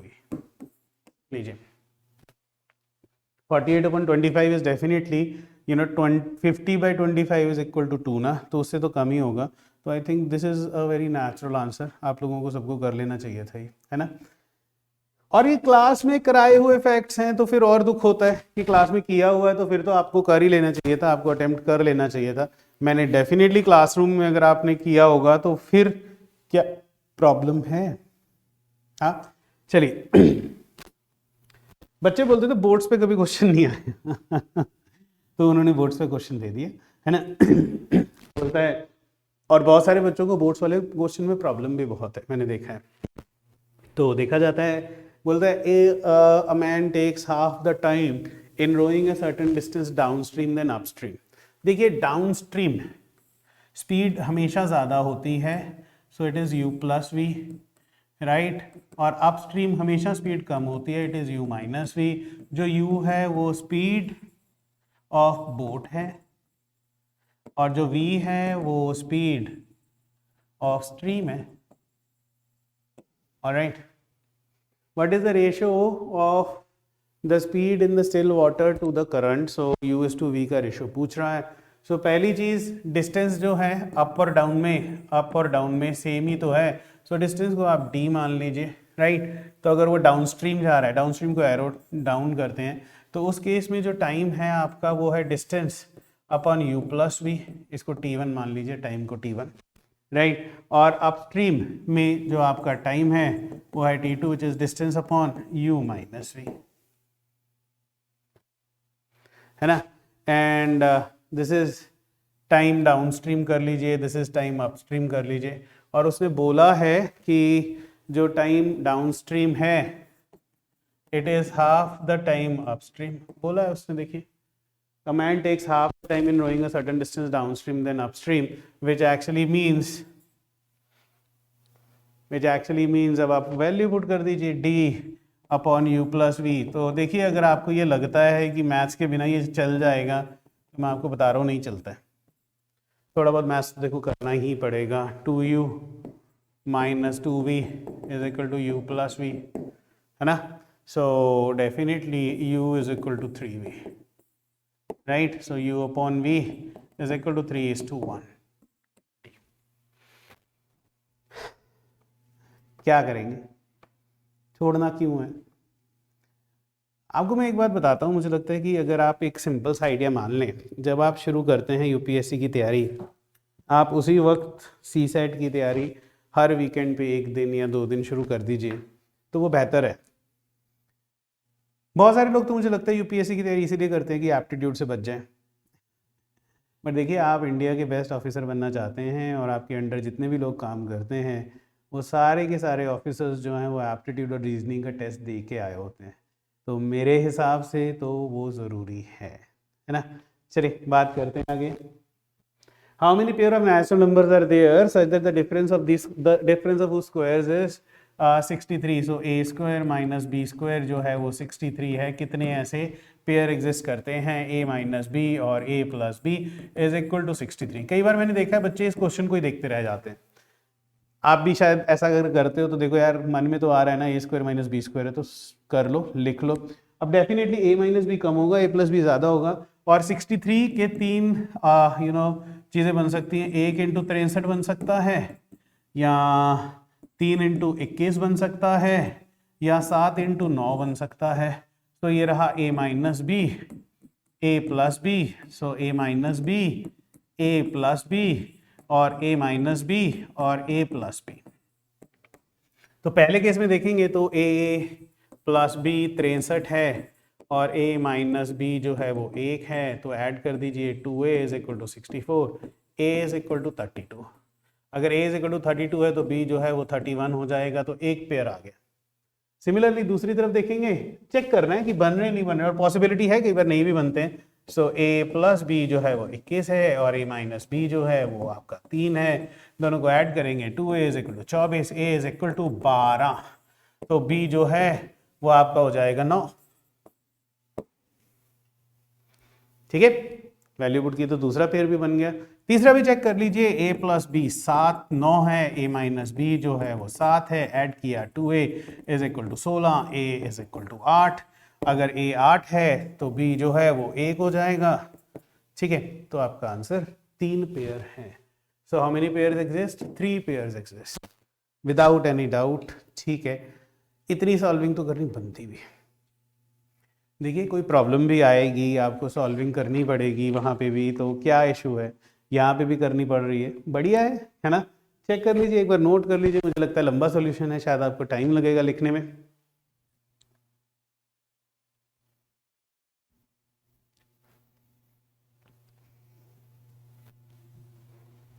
Which of the following will be the minimum change in its value if 5 is added to both numerator and denominator, और fractions हैं 2/3, 3/4, 4/5, 5/6। अब तो मुझे लगता है आप पक्का गुरु मंत्रा पढ़ना शुरू कर दीजिए। गुरु मंत्रा 1 वाला है ये, आप चेक कर लीजिए। सब में 5-5 ऐड किया, तो पहले मैं इनकी 2/3 66.66% और 75%, और ये है 80%, और 5/6 है 83.33%। मैंने बच्चों को ये वैल्यूज़ ही याद कराई हुई हैं, आप प्लीज़ एक बार चेक कीजिएगा। अगर आप मेरी क्लासेस लगाते हो तो आपको ये पता है।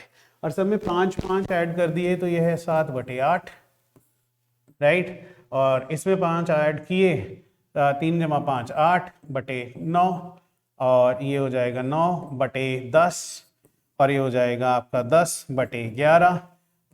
7/8 है 87.5%, 8/9 है 88.88%, 9/10 है 90%, और 10/11 है आपका 11 होता है 90.90%।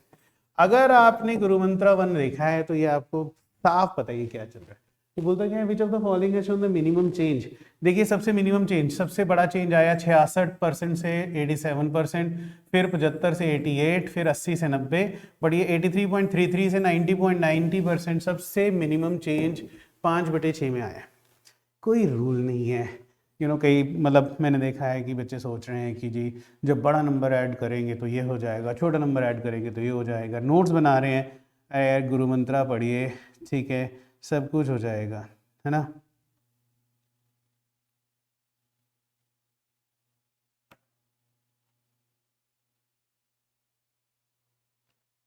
ठीक है, चलिए नेक्स्ट देख लें। Digit n greater than 3 is divisible by 3 but not divisible by 6। Question देखते ही बच्चे छोड़ देते हैं क्वेश्चन, सर ये n वाले क्वेश्चन नहीं होते। तो यार एक बात सुनो, डिजिट 3 से बड़ी है, डिविजिबल बाय 3 है, बट 6 से डिविजिबल नहीं है, तो आप n इज इक्वल टू 9 मान लीजिए, खत्म बात, है ना। विच of the following is divisible by 4। So sir 2 × 9 18 तो 4 से डिविजिबल नहीं है। सर 3 × 9 27 भी 4 से डिविजिबल नहीं है। सर दिस इज 18 × 4 22 भी नहीं है। और उसके बाद देखेंगे आप 3 × 9 = 1 28 है। Answer is D. मुझे लगता है ये तो कर लेना चाहिए था, है ना, सबको कर लेना चाहिए था ये क्वेश्चन। क्लियर है, चलिए आगे बढ़ते हैं। 1 litre of water veg 1 kg, right. तो हम बहुत सालों से ये बोलते आ रहे हैं भैया 1 kg दूध देना। तो आज उसने बोल दिया भाई 1 लीटर जो है वो 1 किलो के बराबर है, राइट। तो बोलता है क्यूबिक मिलीमीटर। सो देखिए एक बात सुनिए, 1 litre is equal to 1000000 cubic millilitre, millimetre, sorry, cubic millimetre. ये आपको आप एक बार मेरा यूपीएससी वाला चैनल ज्वाइन कर लीजिए, तो हमने ये यूनिट कन्वर्जन की एक असाइनमेंट ही बनाई हुई है, ठीक है। So which means guys 1 litre की वेट कितना था, 1000 gram. So 1000 grams is equal to 10⁶ cubic millilitre, right, है ना। So which means 1 gram is equal to 10⁻³ cubic millilitre. So which means 0.1 gram is equal to 100 cubic. So 100 हो गया, लीजिए, simple सी बात है, यूनिटरी मेथड है, बहुत इजीली सॉल्व हो रहा है। अब तो मज़ा आ रहा होगा मुझे लग रहा है। मुश्किल नहीं है, मुझे लगता है हम लोगों ने काफ़ी चीज़ें तो खुद ही मुश्किल बना दी हैं। तो अब तो क्लैरिटी बहुत अच्छी आ रही होगी, लग रहा होगा टी सेट आसान है। चलिए, vessel full of water weighs 40 kg and 1/3 filled it weighs 20 kg। मैं फ्रैंकली अपनी लीनियर इक्वेशन में ये क्वेश्चन कराता आ रहा हूँ, राइट। सो बॉटल का वेट प्लस फुल बॉटल जो है वो 40 kg, और बॉटल का वेट तो है ही है, और अगर वो 1/3 फुल है तो वो है 20 kg। सिंपल सा फंडा है ना। तो आप दोनों को माइनस करेंगे, तो 2/3 ऑफ जो फिल्ड वाटर है वो है 20, विच मीन्स फुल बॉटल का जो वेट है, जो मतलब जो लिक्विड का वेट है, देखिए बी बॉटल का वेट है और एफ लिक्विड का है, ठीक है, सो वेट है, so this is 30 kg। So liquid का वेट जो है वो 30 kg है। सो बॉटल का वेट कितना हो जाएगा, 10 kg हो जाएगा, एम्प्टी वेसल, ठीक है। B is for the weight of bottle, F is for the weight of volume। लिख लीजिए अगर आपने लिखना है तो, राइट। तो ये क्लैरिटी आपको हो गई है। नेक्स्ट देखते हैं। He says what is the greatest length exercise that 3 1/2 3 1/2 क्या हो जाता है 7/2 और ये हो जाता है 32 35/4 are integral multiples of x। देखिए greatest length, so highest common factor पूछ रहा है इसका, HCF पूछ रहा है, right? So what is HCF of a fraction? देखिए HCF of a fraction is HCF of numerators and LCM of denominators, है ना। और HCF of 7 और 35 जो 7 होता है और LCM जो है वो 4 होता है, 7/4, right?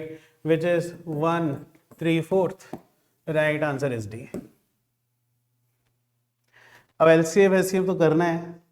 देखिए टॉपिक सारे कर लो, मैं आपको बताऊं वो जो टिक मार्क होता है ना कि जी आप हमें सर बता दो कि बढ़िया टॉपिक इजी टॉपिक करा दो और हम छोड़ देंगे, बाकी छोड़ना क्यों है। अब इतना सिंपल सा क्वेश्चन है कि बोलते हैं कि यार हाईएस्ट कॉमन फैक्टर फाइंड करो, बट टेढ़ा घुमा के पूछ रहे greatest length, you know direct अगर वो ग्रेड 3 ग्रेड 4 है तो वो डायरेक्टली पूछ लेता है HCF ऑफ दिस, इसने घुमा के पूछ लिए, है ना। तो फिर IAS ऑफिसर भी तो आपने ही बनना है, नहीं। चलिए आगे बढ़ते हैं। रिकरिंग, ये आप मेरी पहली क्लास लगा लो, राइट। ये पहली क्लास में हमने किया हुआ है, ये है 1.27 bar which is 1 + 27 bar which is 1 + 27/99 which is 126/99। हाँ तो आई थिंक ये आप लोगों को कर लेना चाहिए था। और ये देखिए ये भी नहीं लिखते हैं, ये लिखते हैं 1+, है ना, 9 से गया 3/11 तो 14/11, ठीक है, ये बेटर है 14/11, तो कैंसिल भी कर दिया है। अब सर ये कैसे हुआ, इसके लिए please it's a very very easy trick. जो बार वाले, सो ओपनिंग ऑफ बार वाले नंबर्स हैं, बार नंबर्स ये सारे के सारे होते हैं रैशनल नंबर्स, राइट। तो मुझे है 0.27 बार है, सो ये 27 और दोनों के ऊपर बार है तो नीचे 99। ऑलराइट, आप एक बार फिर से ये ट्रिक जरूर है, दिस इज द ट्रिक। सो आप बोलते हो 0.384 बार, तो पूरा नंबर लिखते हैं 384 माइनस वो वाला नंबर जिसके ऊपर बार नहीं है अपॉन -3, और जितने नंबर्स के ऊपर बार है उसके लिए 9 और जिसके ऊपर बार नहीं उसके लिए 0, तो ये हो जाता है 381/990। चेक करके देख लो कैलकुलेटर में। सो ये ट्रिक भी मैंने एक्सप्लेन की हुई है, तो आप एक बार चेक कीजिएगा। You would absolutely love that class, basic of number system मैंने क्लास यूट्यूब पे डाली हुई है, अनअकैडमी में ही UPSC 101 में ही डाली हुई है। इसे what is the least 4 digit number, सबसे छोटा 4 डिजिट नंबर जो कि 3 4 5 और 6 से डिवाइड होकर रिमाइंडर 2 देता है। तो मेरे हिसाब से डिविजिबिलिटी रूल्स ही कर लो, है ना। सो पहली चीज, हाँ रूल्स और डिविजिबिलिटी रूल, इसको 3 से गुना करेंगे तो इसका रिमाइंडर 1 आएगा, तो रिमाइंडर 2 आ ही नहीं रहा है, ठीक है। इसको 3 से करेंगे तो डेफिनेटली ये कितना बन जाएगा 3, ये तो रिमाइंडर 0 दे जाएगा, 3 का मल्टीपल है, और ये भी रिमाइंडर 1 दे जाएगा, बचा ये डिविजिबिलिटी रूल ऑफ 3 राइट, आसान सी चीज़ है, मतलब डिविजिबिलिटी रूल से कर लो। दैट इज द रीजन मैंने ना बहुत सारे डिविजिबिलिटी रूल्स कराए हैं, तो उससे आपको बहुत इजीली मिल जाएगा, नहीं तो काफ़ी बुक्स में ये सोल्यूशन, और इसीलिए वीडियो सोल्यूशन दिए भी जा रहे हैं फ्रैंकली, क्योंकि बुक्स में तो लिखा होता है you know the number should be LCM of 3 and 4 and 5 and 6 times k + 2, और इनका LCM है 60k + 2, राइट। अब आपने k की वैल्यू पुट करके देखना है कि इनमें से किस पे से चला जाएगा, तो k जब 17 पुट करते हैं तो वैल्यू आ जाती है 1022। चॉइस तुम्हारी है किस तरह करना है, ठीक है। मेरे हिसाब से डिविजिबिलिटी रूल तीनों चारों के लगा के देख लेते तो डायरेक्टली आंसर आ जाता, कोई बड़ा काम था ही नहीं। ये बहुत अच्छा क्वेश्चन बोलता है population of a city 40% men and 30% women are married. So married है 40% men और 30% women are married. What is the percentage of married adult population if no man marries more than one woman and no woman marries no more than one man and there is no widows and widowers? So everything is mentioned, right? So 30% of men are equal to 30% of 40% of men are equal to 30% of women because men are married to women, isn't it? Which means obviously that's right. So assume something now. You are my student. So assumption करना है. So I think men को 300 मान लीजिए और women को 400 मान लीजिए. So definitely 40% of 300 is 120, 30% of 400 is 120. So ये assumption है.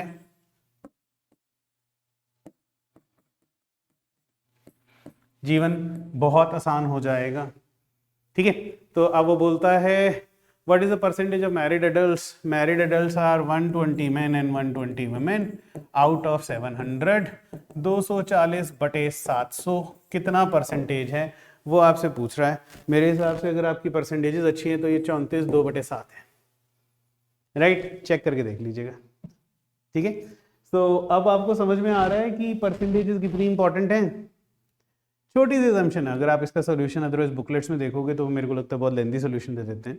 तो इसीलिए फिर वही बात है, वीडियोस बनाई ही इसीलिए जाती हैं. I hope this is clear to you. Remainder अगर आप इसका ट्रिक जानना चाहते हैं तो एक बार मेरा रिमाइंडर्स का लेक्चर लगा लीजिए. राइट, आपको मज़ा आ जाएगा. डिवाइडेड, सो ये स्ट्रेट लाइन ना डिवाइडेड बाय का मतलब होता है ये चल रहा है. राइट, अपॉन नहीं चल रहा है. ये गलती मत कर देना, कई बार बच्चे इसको अपॉन मान लेते हैं. डिवाइडेड बाय है. राइट, सो ये आपका हो जाएगा 51 into 27 into 35 into 2 into 31 into 3 into 25 divided by 100 है, which is 51 into 27 into 35 into देखिए 31 into 3 into 50 divided by 2 into 50 है. ऊपर नीचे मैंने आपको बोला था कि ऐसा कुछ हो तो पहले फैक्टर कैंसिल कर दो. सो फैक्टर जब कैंसिल होते हैं फिर ये ऐसा पॉसिबल है. प्लीज ट्रिक है ना. तो ये और ये कैंसिल हो गए. सो अब देखिए 51 डिवाइडेड बाय 2 रिमाइंडर 1 क्योंकि ये ऑड नंबर है. 27 divided by 2 remainder 1. 35 divided by 2 remainder 1. 31 remainder 1 और 3 रिमाइंडर 1. सो डिवाइड बाय 2 करके रिमाइंडर 1 आ रहा है. और अगर आप मेरी वो ट्रिक देखते हो तो ऊपर नीचे क्या कैंसिल किया था 50. दोबारा गुना कर दो. ये ट्रिक अल्टीमेट है. प्लीज एक बार मेरा रिमाइंडर का लेक्चर लगा लेना. मैं फ्रैंकली आपको बता रहा हूँ ट्रिक चल रही है और बहुत इजीली 4 स्टेप्स में हो रहा है. नहीं तो ये बहुत लेंदी क्वेश्चन हो सकता है. मैं आपको बहुत क्लियरली बता रहा हूँ it can be a very very lengthy question as well. ठीक है. हाँ, अ सम ऑफ मनी देखिए सब कुछ पूछा है. रेशो पूछी है, परसेंटेजेस पूछी हैं, एवरेजेस पूछी हैं, नंबर्स पूछे हैं, रिमाइंडर्स पूछे हैं, परमुटेशन पूछे हैं, कॉम्बिनेशंस पूछे हैं. आप बताइए क्या नहीं पूछा. लीनियर इक्वेशन भी पूछ ली है ना. तो चेक करते हैं. बोलता है 2,500 रुपये हैं. It has to be divided among X and Y and Z. X is to Y is to Z is 1/2 is to 3/4 is to 5/6. और अगर आप रेशियोज का चैप्टर लगाएंगे मेरे साथ आया हुआ है, इसको गुना कर दीजिए एलसीएम से. तो ये हो जाएगा 6 इज टू ये 3/4 into this is 9 is to 10. Alright, what is the difference between the maximum share and the minimum share. Maximum अगर आप उन लोग बोलते हैं x 6k ले रहा है तो y जो है वो 9k ले रहा है और z जो है वो 10k ले रहा है. सो मैक्सिमम और मिनिमम का डिफरेंस 4k है, isn't it? बट ये देखिए पहले आप 6k plus 9k plus 10k is equal to 2,500 which means k is equal to 100. So maximum और मिनिमम यहाँ पुट कीजिए 400. आंसर आसान, बहुत आसान. ये क्वेश्चन आपने क्लासेस में भी किए होंगे, मुझे नहीं लगता कि नहीं किए होंगे. बड़े आसान से क्वेश्चंस हैं. ठीक है कि नहीं. तो बहुत इजीली हो भी जाते हैं. आसान सा काम है ना. अब अगला देखिए बोलते हैं for what value of n the sum of the digits in the number 10 की power n + 1 is 2. So for n is equal to 0, it is 10 की power 0 plus 1, isn't it? Which is 1 plus 1, which is 2. हो सकता है, पर आगे भी देखिए, for any whole value of n, whole means आप 2 पुट कीजिए, n is equal to 1 put करेंगे तो ये हो जाएगा 10 plus 1 11 sum 2. अगर n is equal to 2 put करेंगे 100 plus 1, which is 101 sum फिर से 2. and n is equal to 3 put करेंगे, it is 1000 plus 1, which is 1001, again sum is 2 and so on. So definitely for any whole number, why?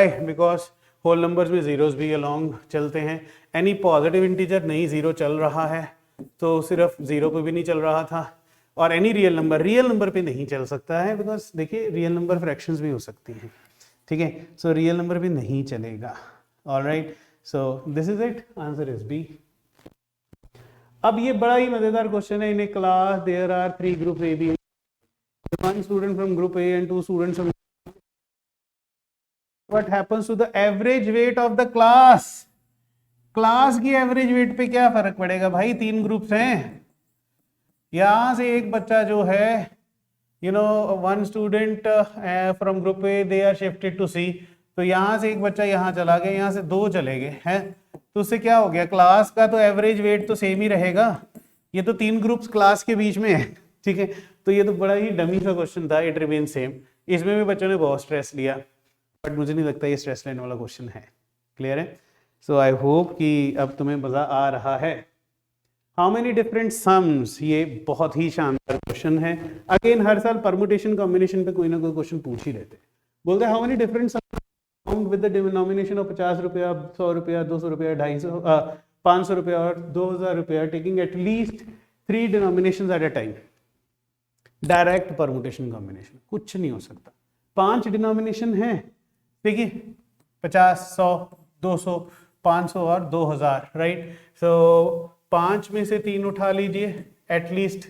बोलता है number of different sums, सो 5 में से 3 है 5C3, तो इतने सम्स बन जाएंगे. या 5 में से आप 4 उठा लीजिए, या 5 में से 5 उठा लीजिए.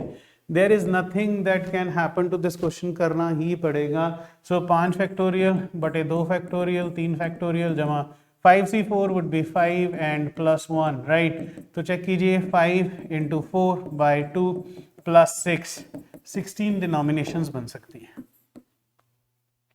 16 डिनोमिनेशंस बन सकती हैं. नहीं तो इतना लंबा चौड़ा होगा, मैं नहीं मानता कि और किसी तरीके से आप इसको 16 प्रूव कर सकते हो. तो बेहतर है कि एक बार परमुटेशन कॉम्बिनेशन का हम लोग रिकॉर्ड ही कर लेते हैं लेक्चर, और वो एक बार अपलोड हो जाएगा तो मुझे लगता है हेल्प हो जाएगा.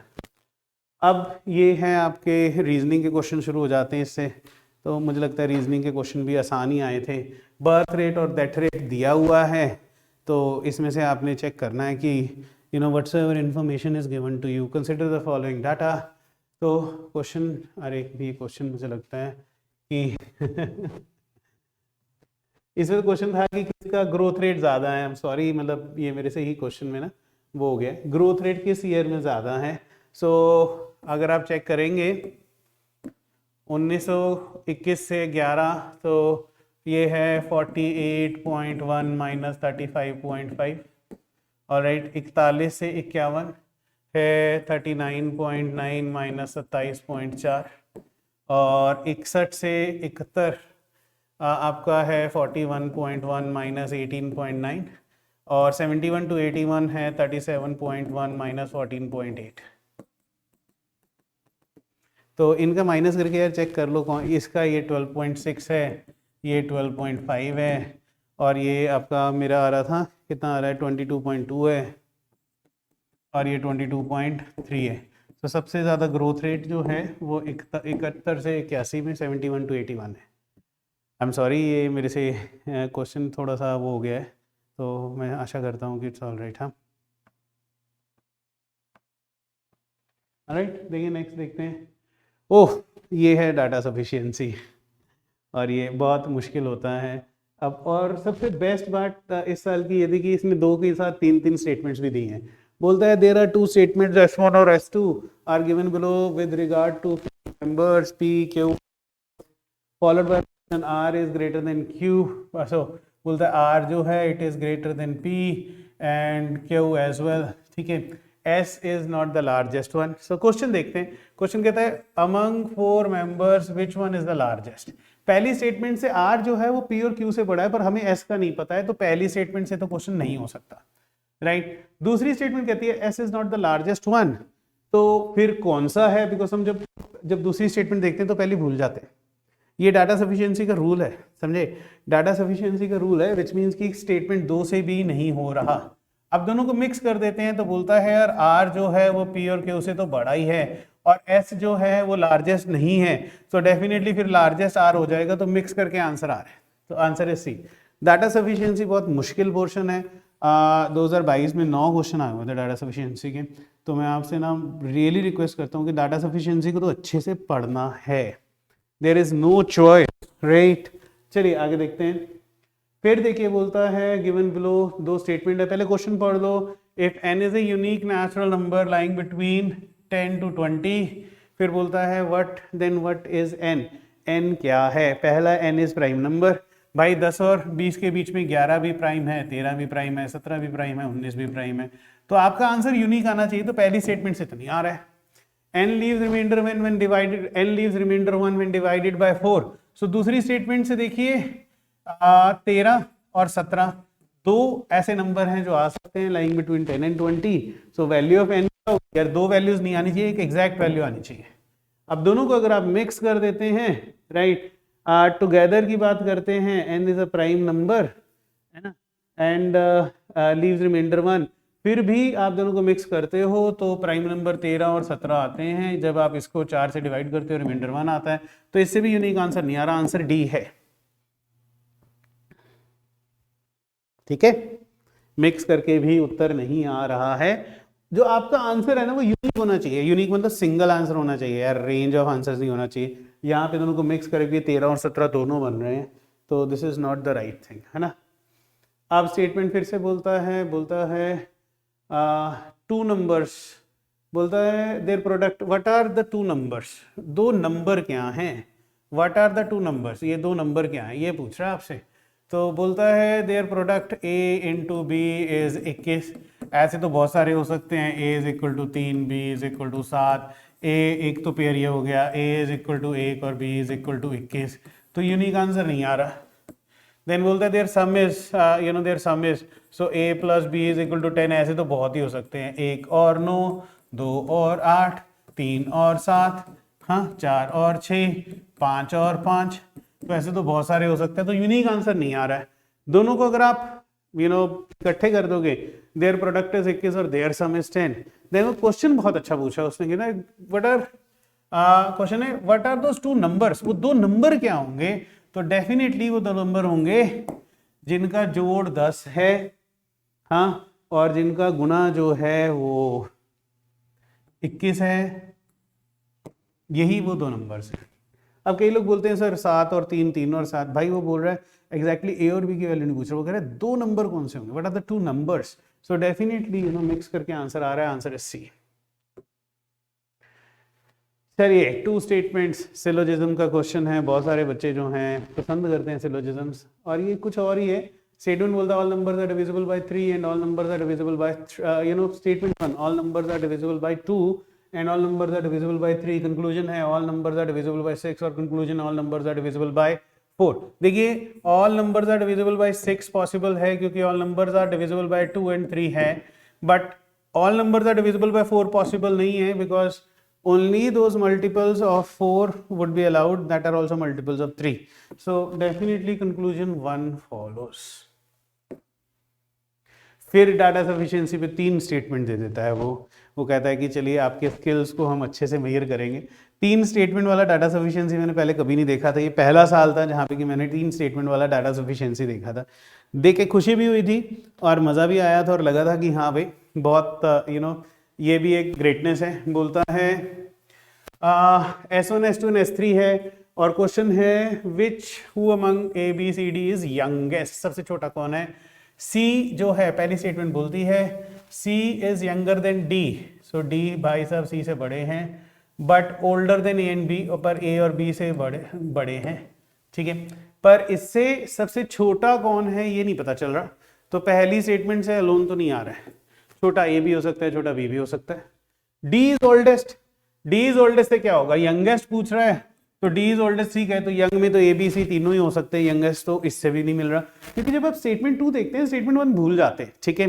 Statement 3, A is older than B, so A B से बड़ा है, तो भाई इसमें सी और डी कहाँ गए, क्योंकि अगेन स्टेटमेंट 3 देख रहे तो 1 और 2 भूल गए, ठीक है। तो इंडिविजुअली तो तीनों नहीं कर रहे हैं, पर अब देखें स्टेटमेंट 1 एंड स्टेटमेंट 2, अगर स्टेटमेंट 1 और स्टेटमेंट 2 को आप करते हो मिक्स, तो इससे ये प्रूव होता है डी ओल्डेस्ट है, पर इससे हमें ए और बी का रिलेशन नहीं पता चल रहा है, तो इससे तो आंसर नहीं आ रहा।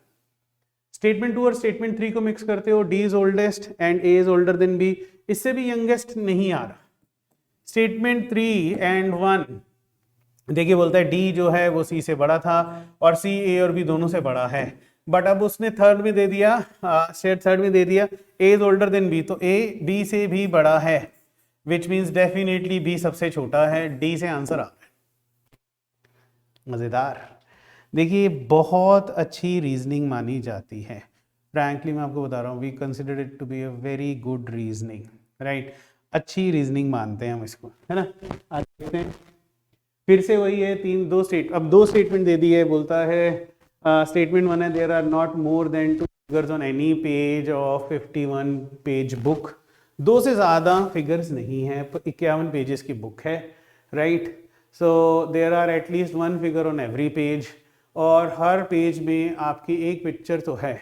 Are there more than 100 figures in book, देखिए 2 स्टेटमेंट से क्वेश्चन ये बनता है।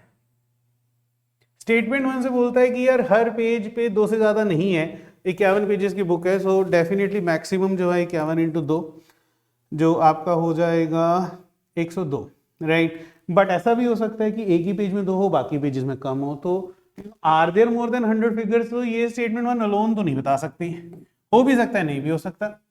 There is at least 1 figure on every page, तो अगर आप स्टेटमेंट 2 से देखें तो एटलीस्ट 1 फिगर मीन 100 फिगर भी हो सकती है एक पेज में, स्टेटमेंट 1 भूल जाओ, है ना। तो इससे तो ये बोल सकते हैं कि are there more than 100 figures in that book, हो सकता है, पर ऐसा भी हो सकता है कि हर पेज में सिर्फ एक ही फिगर हो, उस केस में 51 फिगर्स ही होंगी, तो हो भी सकता है नहीं भी हो सकता, नहीं चलेगा। दोनों को मिक्स कर दीजिए तो बोलता है नंबर ऑफ फिगर्स जो हैं मैक्सिमम 2 है, मिनिमम 1 है, ऑलराइट। फिर क्या बोलता है, are there more than 100 figures in that book, फिर भी बता सकते हैं क्योंकि नंबर ऑफ पेजेस 51 है, कितने पेजेस में 1 फिगर है, कितने पेजेस में 2 फिगर है, वो आपको नहीं पता है, तो इवन मिक्सिंग करके भी 1 अलोन से नहीं आ सकता, राइट।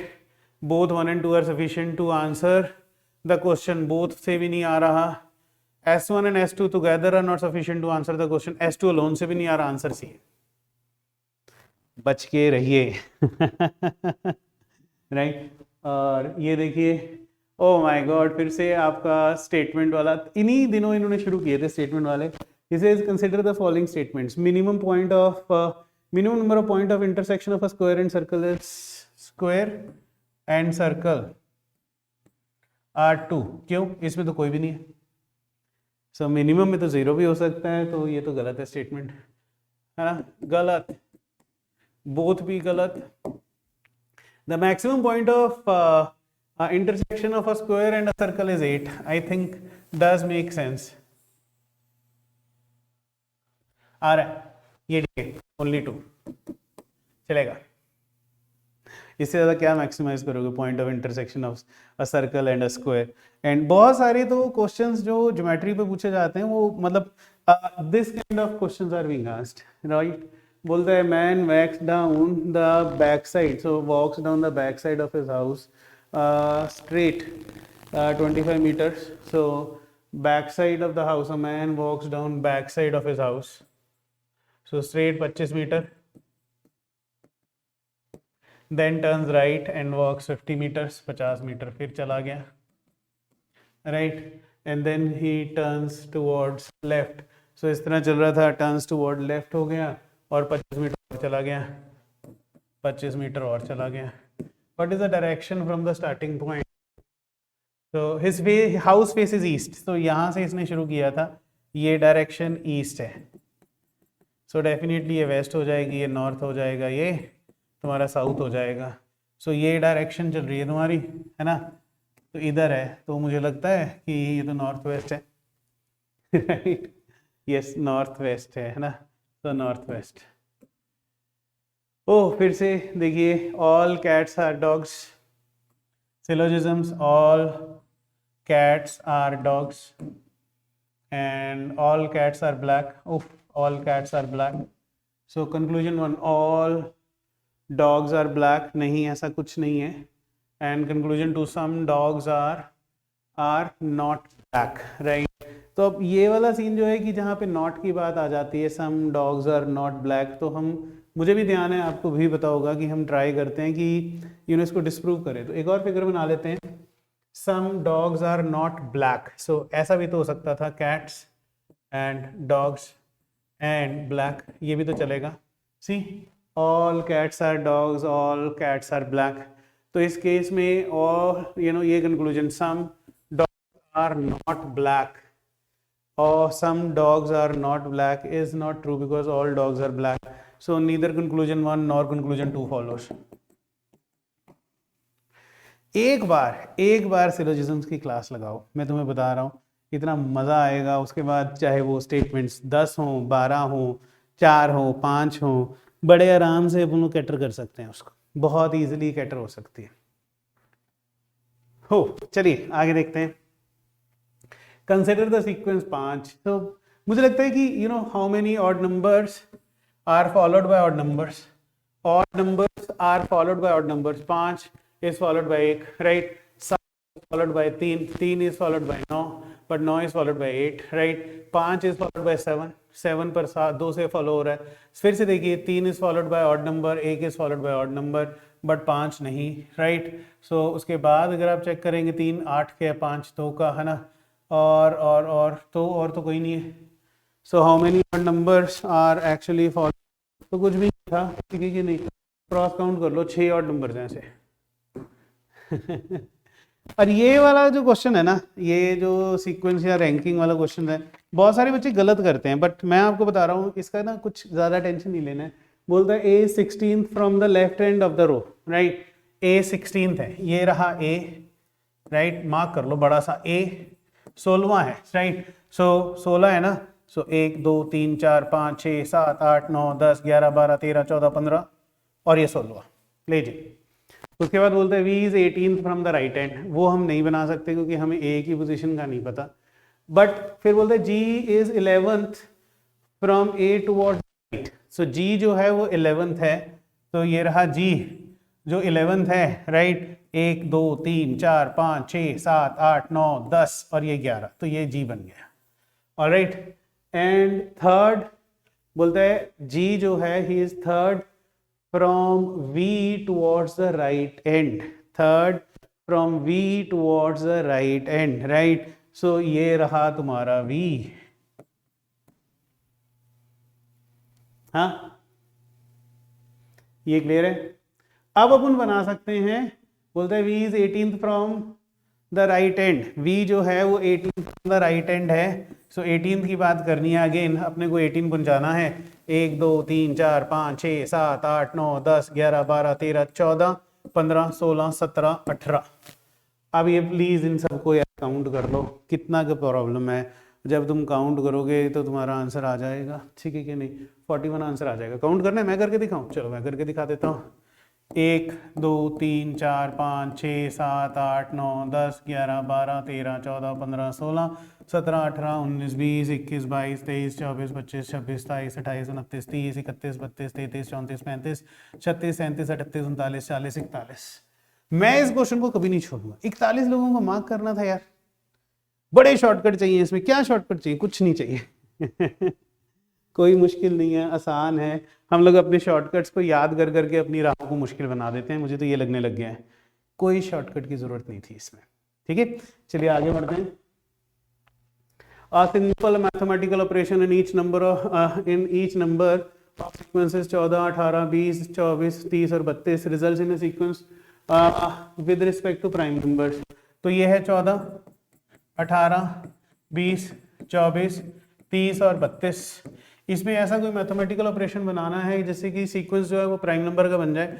-1 करेंगे तो 13, -1 करेंगे तो 17, -1 करेंगे तो 19, -1 करेंगे तो 23, -1 करेंगे तो 29, -1 करेंगे तो 31। तो अगला ऐसा कौन सा नंबर है? सी 31 से अगला प्राइम नंबर कौन सा है? 37। तो ये 38 होगा, 38 -1। So definitely which of the following is the next number of the sequence? 38। चलिए हो गया। अच्छा नोट कर लो भाई, सॉरी जल्दी के चक्कर में गाड़ी छूट जाएगी। नहीं, गाड़ी नहीं छोड़ेंगे हम लोग, है ना। अब तो कर लेंगे। मुझे लगता है मैं मतलब मुरनाल सर से भी बात कर रहा था, तो वो बोलते थे PYQ करो। इवन GS में भी उन्होंने बड़ा अच्छा बात बताई थी कि मे बी मेंस के कुछ क्वेश्चंस हैं जो कि GS प्री में रिपीट हो जाते हैं, पुराने क्वेश्चन रिपीट होते हैं कुछ दूसरी तरह से। तो PYQ करना बहुत इंपॉर्टेंट है। और वो PYQ जो है ना, वो मुझे लगता है बुक के सोल्यूशन मत करो, यूट्यूब वाला सोल्यूशन जो है वो देखिए। अब मैं कितने आसानी से आपको एक ही लिख के बता रहा हूँ। बुक में लिखना होता तो फिर मेरे को सारा टाइप करना पड़ता, है ना। चलिए आगे करते हैं। Consider the following. इस पे तो एक सिंपल सी बात है, पहले ना काउंट कर लो कितने हैं। 1 2 3 4 5 6 7 8 9 10 11 12 13 14 15 16 17 18 19 20 हैं। अब 20 हैं तो पहली चीज है कि ये 4-4 के सीक्वेंस बनेंगे, 5-5 के सीक्वेंस बनेंगे। 20 के फैक्टर या 4 है या 5 है, साफ सी बात है। अब वैल्यू पुट करके देख लो। तो ध्यान से देखना, A B dash B dash B C B dash D C D DC DC DC DC DE DE sorry एक ये मैंने ज्यादा लगा दिया है, D डैश D। पहली चीज है कि एकदम से E आ गया बीच में, तो आंसर में E तो होना ही चाहिए था, तो पहला तो काट दीजिए। अब सिर्फ इसमें चेक करके देखना कि किसको पुट इन करके कोई सीक्वेंस बनता है। तो मैं रेड में पुट इन कर रहा हूं। मतलब मैं तो मानता ही नहीं हूं कि इसको आप एज अ टॉपिक करो भी, सच्ची बता रहा हूं। अब 4-4 में देखना, ये बन रहा है AB AB AB BB CB DD। नहीं, ये नहीं बन रहा है, सीक्वेंस नहीं बन रहा है, कुछ आइडेंटिकल सा बनेगा। 4-4 में तो नहीं बन रहा है, तो मैं वैल्यू अगले वाले की पुट करके देख रहा हूं। सो अगला वाला मैं पुट कर रहा हूं A C C E। तो देखना बन रहा है 4-4 में AB AB right, AB CB CB CD CD CD ED ED। तो आपका कोई सीक्वेंस बन रहा है इसमें, राइट।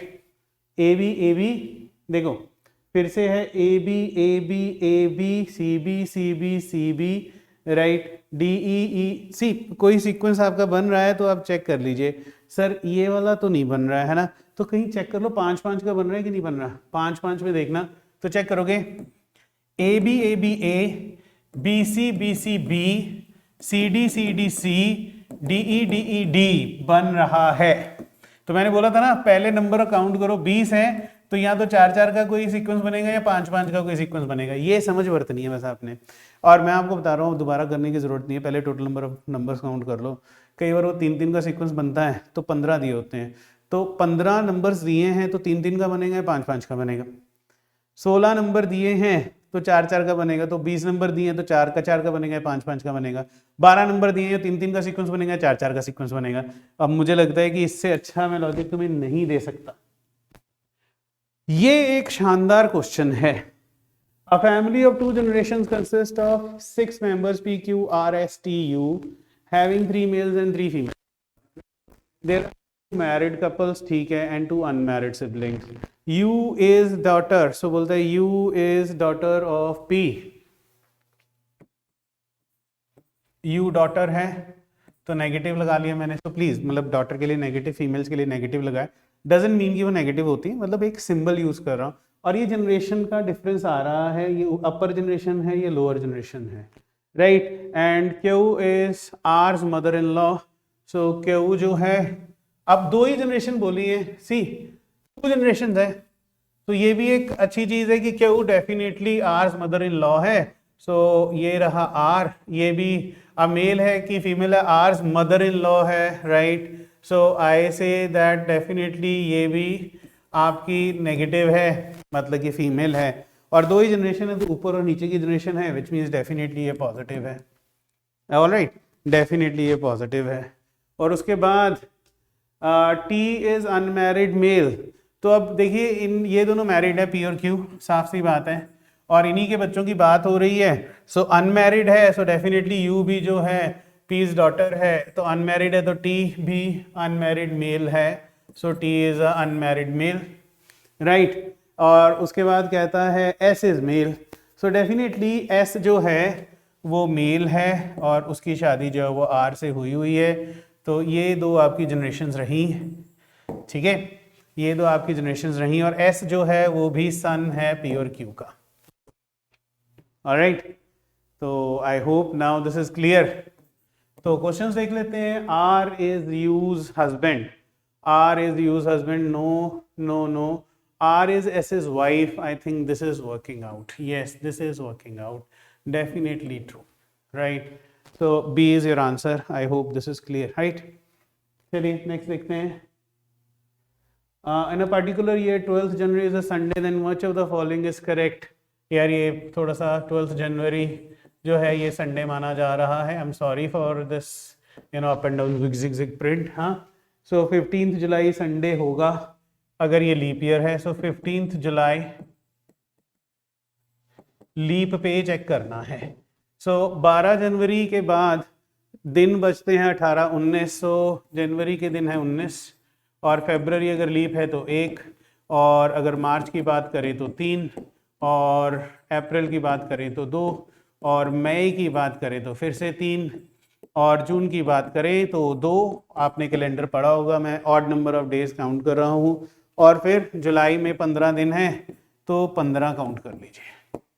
तो अगर 12th जनवरी संडे है तो 15th जुलाई लीप ईयर में संडे होगा कि नहीं होगा वो चेक कर लेते हैं।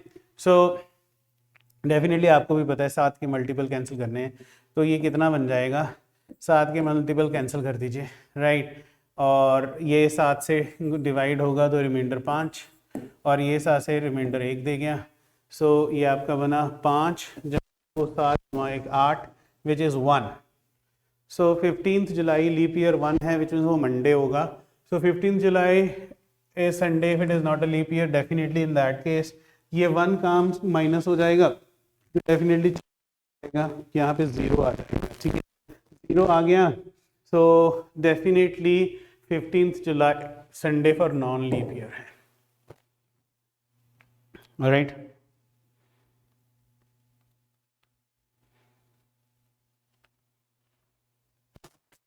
19 जमा 1 जमा 3 जमा 2 जमा 3 जमा 2, देखिए जनवरी 5, फरवरी 1, मार्च 3, अप्रैल। फिर से एक बार चेक करके देखते हैं। फरवरी 1 है, मार्च 3 है, अप्रैल 2 है, ये 3 है, ये 2 है, और 1 है। चेक करें, फिर से ऐड करके देखते हैं। 5 ये 7, और ये भी गया 3 और 3 और 1 ये भी गया। सो डेफिनेटली यार ये 3 बन रहा था, मैं माफ़ी चाहता हूँ, ये 3 बन रहा था। 3 means Wednesday. So 15 July leap year है, Wednesday, so which means 15th July non leap जो होगा वो हो जाएगा 1 कम ट्यूसडे,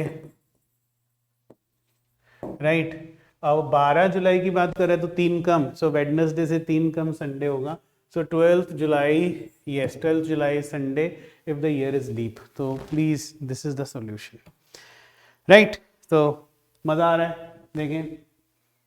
सो ये इन्होंने कोड दिए हुए हैं, मुझे लगता है कि ये कोडिंग डिकोडिंग का सबसे आसान है। GHI जो है वो 1578 है। सो G की पोजीशन क्या होती है, आप E जो T याद रखिए और कोडिंग डिकोडिंग कर लीजिए। E is equal to 5, J is equal to 10 and this is 15 and T is 20 and Y is 25। So G आपका आता है 7 8 9, दिस इज 7 8 9। तो ये अगर कोड 1578 दे रहा है तो ये गुना 2 है। सिमिलरली DEF देखेंगे, DEF तो ये 4 5 6 इंटू 2 ये 912 है। 4 5 6 ये 912 है। सो इंटू 2 चल रहा है, तो ABC का कोड क्या है, ABC इज 1 2 3 इंटू 2 कर लीजिए, right. So 246 is your answer. कोई बड़ी चीज़ नहीं है, ये तो कोई भी कर सकता है ना यार। वो याद कर लो कोडिंग्स, कोड्स को याद कर लो तो बहुत ही फ़ायदा हो जाता है एक्चुअली। ठीक है, तो आगे देखते हैं। Missing number at the rate 8, so ACPQ BESU, सो इनके कोड लिख लीजिए। ये है 1, ये है 3, राइट, 1 3 16 17 16 एंड 17, और ये बना 2 और ये बना 5, और जो तुम्हारा ऐसे देखो यार कोड याद करने जरूरी है, 19 और 21, 19 और ये है 21, राइट। तो चेक करना, ये 1 का 2, ये 3 का 5, सो +1 +2 +3 +4 का कोड चल रहा है। तो MNGI, M होता है 13 14, राइट, और तुम्हारा G हो जाएगा 7 और 9, ये है 7 और ये 9, सो +1, सो M + 1 इज N, N से शुरू होगा, यहाँ +2, N + 2 16 बन रहा है, N + 2 16 which means P, NP, सो ये भी गया, राइट। फिर 17 में 20 हो जाएगा, राइट, 20 मीन्स वो ईजोटी के हिसाब से T होगा, राइट, सॉरी 17 है ना, 17 ये 7 है, 7 जमा 3 होगा, सॉरी 7 है यार, ये 7 है, 7 जमा 3 is 10, 10 means O, right, 10 means ईजोटी, right, J, so NPJ, NPJ, right, so NPJ, तो ये भी चला गया। और अब 9 + 4 is 13 which is middle, so ये आंसर है, D is your answer. So you have to go till the end, ये ध्यान में रखना है, ठीक है। सो इसके अलावा अगला क्वेश्चन देख लेते हैं, इसको मंकी प्रॉब्लम कहते हैं। तो a frog tries to come out of a dried well, जो कि 4.5 मीटर डीप है। So with the slippery walls, every time the frog jumps 30 centimeters, slides down 15. So every time, so basically क्या है कि 450 centimetre की wall है और हर बार वो बेचारा 30 ऊपर और 15 नीचे आ जाता है।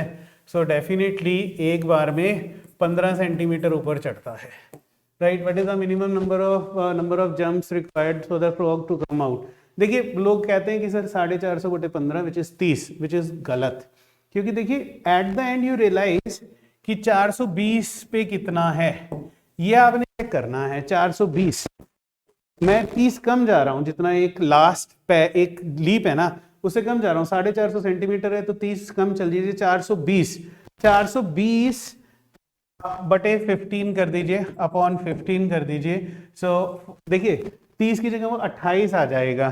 तो 28 जंप्स में जो फ्रॉग है वो 420 सेंटीमीटर पहुंच जाता है, राइट। और उसके बाद अगली जंप में वो टॉप पे पहुंच जाएगा तो वापस थोड़ा ना स्लाइड करेगा। तो देखिए 420 सेंटीमीटर 28 जंप और एक और जंप में +30 और 29 जंप्स में वो जो है he would come out of the well, right.